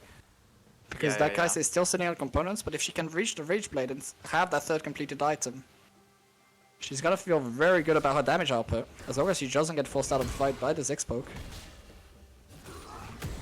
Staffordshire gonna try to set up on the top side of the map. Cassante gonna get some poke damage. Morgana looking up on the top side, but she doesn't really have the lockdown. W gonna come through to immune it. Emo again. The Emo game has been very strong so far. But they've moved up 4 from Edinburgh. Maybe looking for a pick. It's Renekton very tanky, obviously, with the Gold Rinker. Not sure they have the damage. No. And meanwhile, Azir in the bot lane is farming up a storm, by the way. It's gonna back now. Jarvan's moved bot side, but he's not gonna find anything. Pick wall to protect the Azir. They know he's backing there, probably from a blue ward, but yeah, Jarvan's not gonna find anything. And he needs to be a little careful about committing 2 to bot lane here, because Edinburgh could stop the Baron, right? Kai'Sa shreds it very, very quickly, especially with this AP build. They gotta look for the overextended bot lane instead, moving Poppy behind them. Nautilus Hook gonna come forward. Double flash forward, instant! Oh. Kai'Sa ult as well to go over the top. They're gonna TP someone in, but it's too late. They forced the Ziggs out. No, they get the shutdown onto the Kai'Sa. Swain's now in the middle of them. Everyone's had to evacuate from Staffordshire, so there's no more damage to come over the top, but they don't have, on the other side with the Kai'Sa gone, the damage to kill through the Swain just yet. They get it now, 3 for 1 for Staffordshire, and the Cassante just never TP'd to the fight. That's the member you were missing from Edinburgh, right? Kai'Sa got removed, she's now hit 3 items. The Staffordshire gonna look towards the Baron. Azir come back here, he needs to protect this objective, right? They have the 2 solo laners, they're all really strong. Ziggs is really low, so if they can find and engage onto the backline, this could be really good for them. Kai'Sa no also, so there's no chance she can make it to the fight. The Hexgate gonna help, and they see it now. They know the Ziggs is standing at 300 HP. And it's only the Renekton and J4, yeah, they're gonna force them off the Baron, so it's not gonna be disastrous for Edinburgh, but that gold lead now been cut to 1000. A bad fight, and with the Hex Soul fight coming up for Staffordshire in just 40 seconds, we have to look at what was expanded, right? So it's both flashes from the bot lane and the flash from Jarvan. So if they do display again, the bot lane's not getting away for Staffordshire. On the other side, flash for Kai'Sa is about to come back up and she needs her ult, right? They've expanded, what they used was the flash on the Nautilus and the Poppy, but those 2 have Hex Flash, so it's okay, and they use the ults. So they're just gonna wait for the ults to come back. And Swain has no TP, so there's no one to answer the top lane for the Azir. Oh no, he has no TP either. He needs to come down to here. Swain's gonna, the Renekton's gonna TP in, so they have a short man advantage for a little bit until TP gets hit, but he has Hex Gates. They have vision control as well. And they've set up the top wave. So Edinburgh are really good, but they need the Azir here. They're gonna give over Hexor for nothing. Casante's TP is backing. He needs to be in this fight. Where are the solo laners from Edinburgh? They need to be here. Casante's gonna walk forward now. They have access into the pit. Azir's gonna get behind them. Poppy knocks over the front line, but she needs to get in the pit. Kai'Sa ults into the carries. She's gonna get it. No, the Zonius comes through. Hexor goes over to Staffordshire, and they're all caught in the pit. And this is disaster for Edinburgh. You dive the carry, but you're not gonna find him. Azir gets a nice shuffle. Cassante is doing Cassante things, but he's gonna get removed by Swain. Nice Zonius. It's 2v2 now. Cassante 2v1. Ziggs gonna try to offer some damage from the back line. Cassante, can you do it? Can you find the Q? No, you can't. Disastrous fight from Edinburgh. The soul goes over. The solo lane is backing too late. Not able to come into this fight on time, right? The Azir being in a horrendous position over the wall, not able to DPS. Kai'Sa forced to try to get a huge TP in, ult in to remove the Ziggs, but the Zonius, the stopwatch coming in very clutch for him. And now Staffordshire with the Hexal extremely powerful, with the gold lead gone, they're gonna find themselves very comfortable in this game, despite the very strong early mid game from Edinburgh. And these teamfight execution mistakes really cost them heavily. They need their frontline and their carries together, and they're just backing a little too late, right? Yeah, I'm not gonna lie, that last team fight kinda, everything happened a bit too quickly for me to follow. Your brain just like the execution being really fast. Yeah, I think the big problem really was that your Azir and your Cassante were not in position to fight, right? Yeah. And Poppy was trying so desperately to find a way into the pit because they can't let this Hexal go over, right? Now that they have such a tough position, they're gonna see if they can find the Jarvan, but it's not gonna happen. Shuffle gonna try to come in from Faye. He gets the Jarvan, but he has to be a little careful about the re-engage. They're gonna get the jungler, so nice. TP coming in from Cassante as well. Can he look for Swain? No, just gonna back away. And the call is gonna be Baron with the enemy jungler gone. They're gonna say, look, can we get him? Cassante gonna get away. They see the Ziggs as well, behind enemy lines. Maybe they could go for the pick. And now the tables have turned, right? Now it's Staffordshire having to fight with a man disadvantage. The Azir has a very nice flank position. He's caught by himself at the same time. Kai'Sa's in the picks by herself. She's just gonna get picked. Finds a nice ult to get out. Renekton's gonna try to kill her, but not gonna get in range. She's gonna get some damage back into him. As a chase back, she's gonna try to run away. It's gonna be another 2 kills going over, 3 kills going over for Edinburgh. The Kai'Sa has to back. I don't think she can take this Baron without dying. But overall, after the pick, a total of 4 kills going over for Edinburgh. Hexel actually might mean the death of 2 members of Edinburgh. They have to be a little careful. Kai'Sa's gonna die to Baron. She can stay here. Casper's just gonna give his life away. I don't think they can take this. Casante's not here. What's Casante? Casante, you're trolling, brother. What? You need to be in the Baron. You're gonna give him away if the Baron. Jovin's back. Poppy's gonna die? This is the biggest mistake play I've ever seen. No, Edinburgh, you had won the game with the Baron. Poppy's gonna try to get back in, but it doesn't matter. It's you here had now, won but the game. But he's too late. Why did you go mid? Casante, again, another fight where you're not with your team. Sure, you get 2 kills, but the Baron was your way back into this game, and you threw it away. Swain not backing, saying, look, if your top laner goes mid to try to greed for the wave, I can fight this. And really, just overextensions from Edinburgh is costing them. They're winning these fights. They're finding really creative avenues in. But the Baron going over is so tough. The siege as well from Staffordshire with a Ziggs pick, extremely potent. And if they have one avenue back in, it's the fact that it's the Elder coming in very soon. But with even gold, with the pressure that Baron's going to put on the map, and with the Hexel, you're not favored if you're Edinburgh. Even with the scaling, it's going to be a tough fight. They're going to need to find another pick ahead of time. They have the tools to do so, but it's going to be complicated. Funnily enough, the Kai'Sa with the W poking out the Ziggs first here has to dodge that Q. It's very complicated with the Zaps coming in from the minefield. Maybe looking for a play. And they have to be mindful of the 2 Zhonya's that have come in as well. They can't just dive willy-nilly onto these carries because Zhonya's are coming through. They just immune it, and then the rest of the damage comes over the top. That Kai'Sa has to be a little careful with the life. She's going into some MR to help out. They've negated the Baron very well, but you have to think, had they just played that Baron a little bit cleaner and fought, acquired it, right? They'd have a pretty nice 3 to 4k gold lead by now. They'd have so much map control going into this Elder fight in a few minutes. They would be favored. It's just the little mistakes here and there costing them. They're gonna try to regain vision control, maybe look for a pick with all 5 here. They've overloaded this side of the map, which I really like. Find a little bit of poke with the Kai'Sa. Gonna look for more. And if anyone gets hooked from Staffordshire, they have to be very careful. Because they will just die. Both solo laners not around. And Elder Dragon in a minute is just now going to be jockeying for position and trying to poke the enemy team out. Mid tower from Staffordshire very low, but the Edinburgh one completely gone, so they're going to fight over mid wave. Nice early pressure from Edinburgh means they're going to have prior onto the river, and they have complete river control now. They need to fight over that mid wave. Morgana going to be forced to back after a couple Kai'Sa W's land on her. Casante gonna move in, just a nice Staffordshire, too much pressure. They're gonna clear up the wave. Kai'Sa W is gonna keep coming through to poke him out. So Wayne's saying, look, I want to move mid and catch that wave early. But the Drake is only in 30 seconds. Azir gonna back early saying, look, I can complete an item. But at the same time, his frontline gets called by a Morgana W, so gonna take a big chunk of damage. He's gonna answer the mid wave. Azir's reached 3 items plot apart, so he's very strong. You have your item completions on Edinburgh, you're really good. You've poked out the Morgana again. No, that's a bad last good. Don't let your Casante just die for nothing. Azir's gonna catch the mid wave, but you've lost positioning on Dragon now. Casante needs to back, but he's gonna be cancelled. And this is Elder. You can't let Elder go down. No, Casper's caught out of position. He's not gonna be able to flash over the wall. You're gonna lose your support ahead of time. W's come through, but now you're 4v5. Your Kai'Sa's running low on mana. How do you fight this as Edinburgh? They're gonna use the Hex K, go behind them. They have a flank angle. Poppy's gonna go forward. She's gonna try to pick up the Morgana. Nice damage coming through. But it's a void fight. They're going off. And the Poppy's instantly dead. It's gonna be answered by the Ziggs. So nice pick off. But Kai'Sa's now caught by herself. They're gonna try to find the Morgana. As this 1v1 in the Swain in the meantime. They're not gonna find it. Going very low.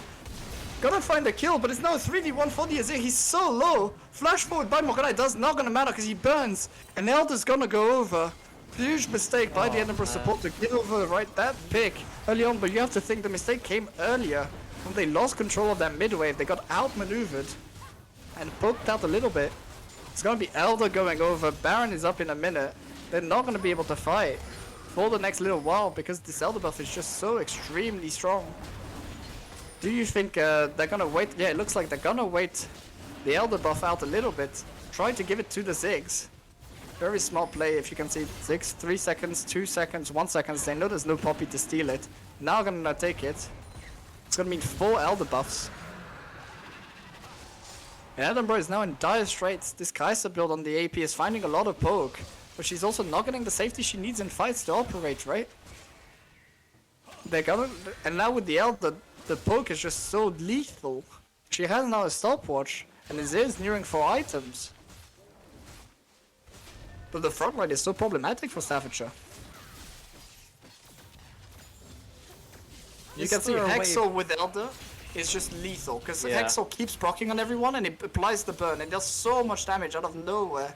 Again, the Morgana W gets so much as well. They're just gonna ult. This Kai'Sa forced to exhaust, but she's still gonna die to the minefield. So just like that, your AD carry is gone. It's so oppressive to play into this Hexel and Elder combination. This is so complicated for Edinburgh to problem solve. And how do you approach this? Do you have to try to find a pick? Morgana is gonna come in, he's gonna look for the shuffle. Morgana is gonna come in reply. So I guess you've blown that cooldown, but again, you have no avenues into this game. They're gonna poke you out, they're gonna try to break open the base. Baron's gonna come up very soon, so you can't fight that. You're gonna have to give it over. I think if you're Edinburgh, you have to bide your time, right? You say, okay, now our only chance is we go to hyper late. They're gonna get Baron, but we can try to jockey for position again. Try to get Elder. And hopefully find one of those picks that they found in the mid games, right? To get them those objectives. But it's gonna be so complicated. We'll have to see. Elder gonna run out very soon. So they use the Elder to get Baron. They're gonna open up the top lane a little bit. Not the most amount of value, obviously the ADC pick, nice. But what now? Staffordshire, you have a very nice siege, but at the same time you will be outscaled in the hyper lane, right? Swain, Renekton, Jarvan, lot of champs that scale extremely well. Your Morgana's build is a little strange as well. So while you have this huge lead, you need to make use of it. Elder falling up in 10 seconds. So they're gonna try to use the last little bit of it as well as the Baron to crack open the mid inhibitor. They have a lot of threat of dive if they catch the Edinburgh team out of position. And again, this Hexel just doing so much damage with the burn. Kai'Sa taking huge amounts of damage there. It's gonna be inhib falling. Can they push for the base? Elder falls up in 3, 2, 1, it's now gone. So they no longer have that huge stab buff. Poppy ult's gonna be committed to push away the Kai'Sa, and then Nautilus going in, but his AD carries in base, but they find the Ziggs! TP used to try to get back in. Nice disengage from Faye to get the ult away, and this Kai'Sa can free fire, but no, the Morgana's gonna push around the fight. The amount of damage is huge there. She just can't do anything. The front line has vanished. Kasante gonna try to get something done. The Aziz doing so much damage, blinking health bars everywhere for Staffordshire, but the Baron's still on. They have 4. Kasante's in all out, he can look for a pick, doesn't find a Morgana. Gonna get pulled back. And again, a fight that could have gone almost really well, but Edinburgh overdiving a little bit, not able to protect the AD carry. And that's gonna cost them again. A really nice pick onto the Ziggs. Made that fight doable. But you see there's hope, right? The gold lead this late into the game doesn't matter that much. The Azir has scaled. The Kai'Sa has scaled. As you say, the opposing team, Staffordshire, don't scale as well. No, they don't. And this Swain is capped out, right? He doesn't get any stronger from that point on. Sure, he's a bit tank, but he doesn't do the most damage. If we can position properly and help our Kai'Sa and our Azir peel, you see how quickly they can melt through the enemy front line, right? So there's angles to play. Held out until now. Yeah, there's ways to play it, but it's got to be all about the jockeying for position. And the more problematic is that Hexel, right? They give so much value over, it's making the fights complicated for Edinburgh to play. All the slows coming over. All the time. They're gonna use the Baron to push into mid again, but Jarvan's not quite in position. Let's see, Poppy ult gonna go over, but cancelled. Nautilus is looking for a flank, but not gonna find anything quite yet. Jarvan E goes over, so there's no threat yet. You have to be careful, this Ziggs one-shots towers, Tower, your Nexus tower can go. They're gonna go straight for the Nexus! Ziggs have too much damage! They're gonna have to push him out, he's gone! Oh, that was 1, 2. Not respecting the Oh, Ziggs man. damage onto the Nexus. Unfortunate that the fight was looking really good as well. They just picked off one main, but it was gonna be really strong if the Nexus just held. And Staffordshire with the Ziggs pick, finding a lot of value. I mean, that tower just vanished, so did the Nexus. Half health with one auto attack for both. And a bit unfortunate. Oh, man. And speaking of unfortunate, the post-game stat screen is once again broken. So It is unfortunate. Mine is working. okay. Maybe you could send that over to me and I can somehow get that up on Yep. screen. I can take a screenshot for you. There we go. And a tough loss because you have to think they had the game in their hands. If you look at the damage chart as well. I mean, the carries from Edinburgh got so much work done. But just barely losing out on some fights. Are you sure you sent the post-screen stats to me? I'm working on it. Be Oh, patient, Mr. Streamer Man. There Sorry, you go. I thought I heard you say you sent them over, and I I'm was like, doing hang it on right a now. minute. Nah, I done goofed. I misheard you. Right, let me see if I can get this up on screen. There we go. Yeah, it's gonna be a tough loss because they had many ways of winning it, right? And a few, we don't know if it's gonna be communication issues or the team having not quite being on the same page or making a call that's just not as accurate, right? Especially you have to look back at that Baron play when Cassante went mid and they didn't secure and gave over the Baron. That was really the swinging point in this game, right? Yep. Gonna be a tough loss.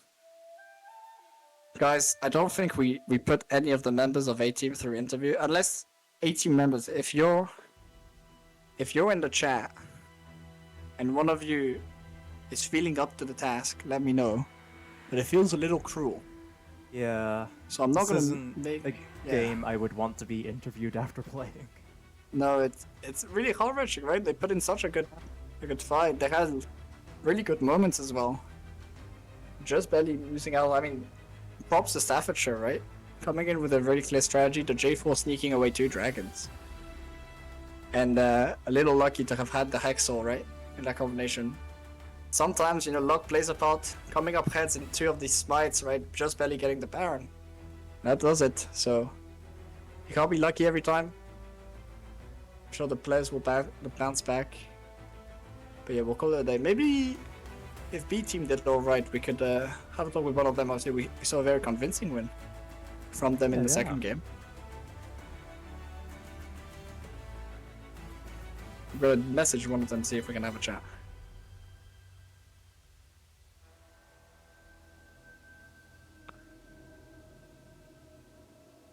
But yeah, unfortunate. But they'll bounce back. And as we said at the start of the game, right, they are improving every time.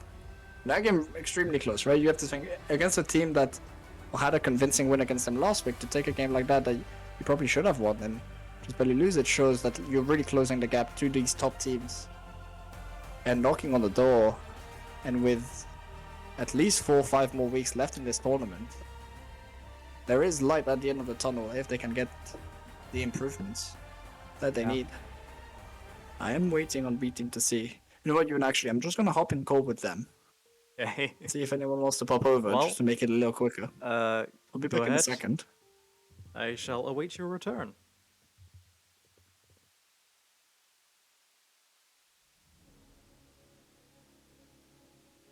Well, chat, what are we thinking after that game? I see, the viewer count didn't spike up like it usually does. So it turns out they're still actually. Oh.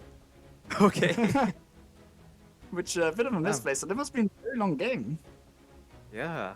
Because, like, the A-Team game we just watched was a long one as well, so that must be a And maybe they started a little late. I don't think we get to just spectate the game. Of all the teams to begin a game kind of late, it's usually B-Team.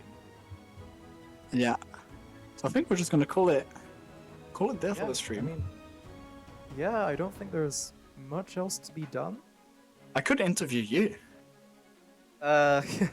Interview me about what if chat has questions to us, I guess we never get to chat never gets to interview us. So while you were over distracting B team from their game. I did ask chat if something, I can't remember what exactly, but I did speak to chat, and we didn't get much. It was just Gengo Oh no. saying Sajdo, which is, you know, after that game, I... It's fine. They will bounce back. They're obviously still Yeah. doing very well in BFS, right? Oh yeah, doing super well in BFS, still And, fairly and high NUEL on is the very table in competitive. NUEL. Yeah, yeah, yeah. I mean, if you, I think the guys generally, if they were winning every game and stomping, would just find the competition a little boring and not really have fun. So Yeah, yeah, yeah. these are the kind of losses that, as a team, you need to be able to bounce back from. These are the kind of And- losses that you can learn from. Yeah, you 'Cause learn a it lot from wasn't them, right? like it wasn't a full-on stomp in either direction. There was like so many areas where even I could see that's an improvement that could be made, you know?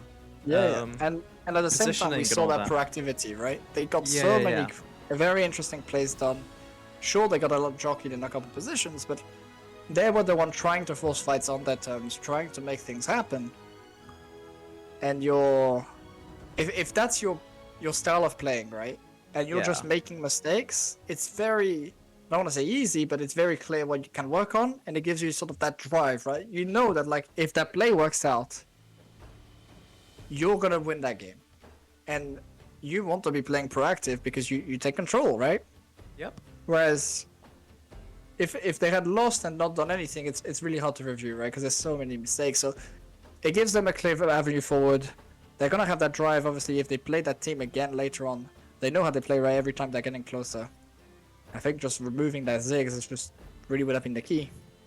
But that's on my part, right? That's the takeaway I can take. But anywho's, I don't think B team is gonna finish anytime soon. Yeah, They so seem to be in a hyper late game situation. So I good luck to them. suppose we just end the game here. Yeah, we'll end the stream here. And Guys, stream, tune in on sorry, not the Monday. game. Game's already over. Yeah, tune in on Monday for BFS. I think we'll have B team again playing, trying to go 6-0. And another week of NUEL as well. So it's been a pleasure to have all you guys. Sorry for the scuff setup again. My laptop got completely bricked earlier this morning. Yeah, So that I was hope I a sounded alright. bit of a disaster. Yeah, the quality has Yeah. dropped a little bit, but it's not too bad. It's been good. Okay. Thank you very much, guys. Been great. Thank you, thank you, And we'll thank see you next week. Yeah, see you Monday. Goodbye.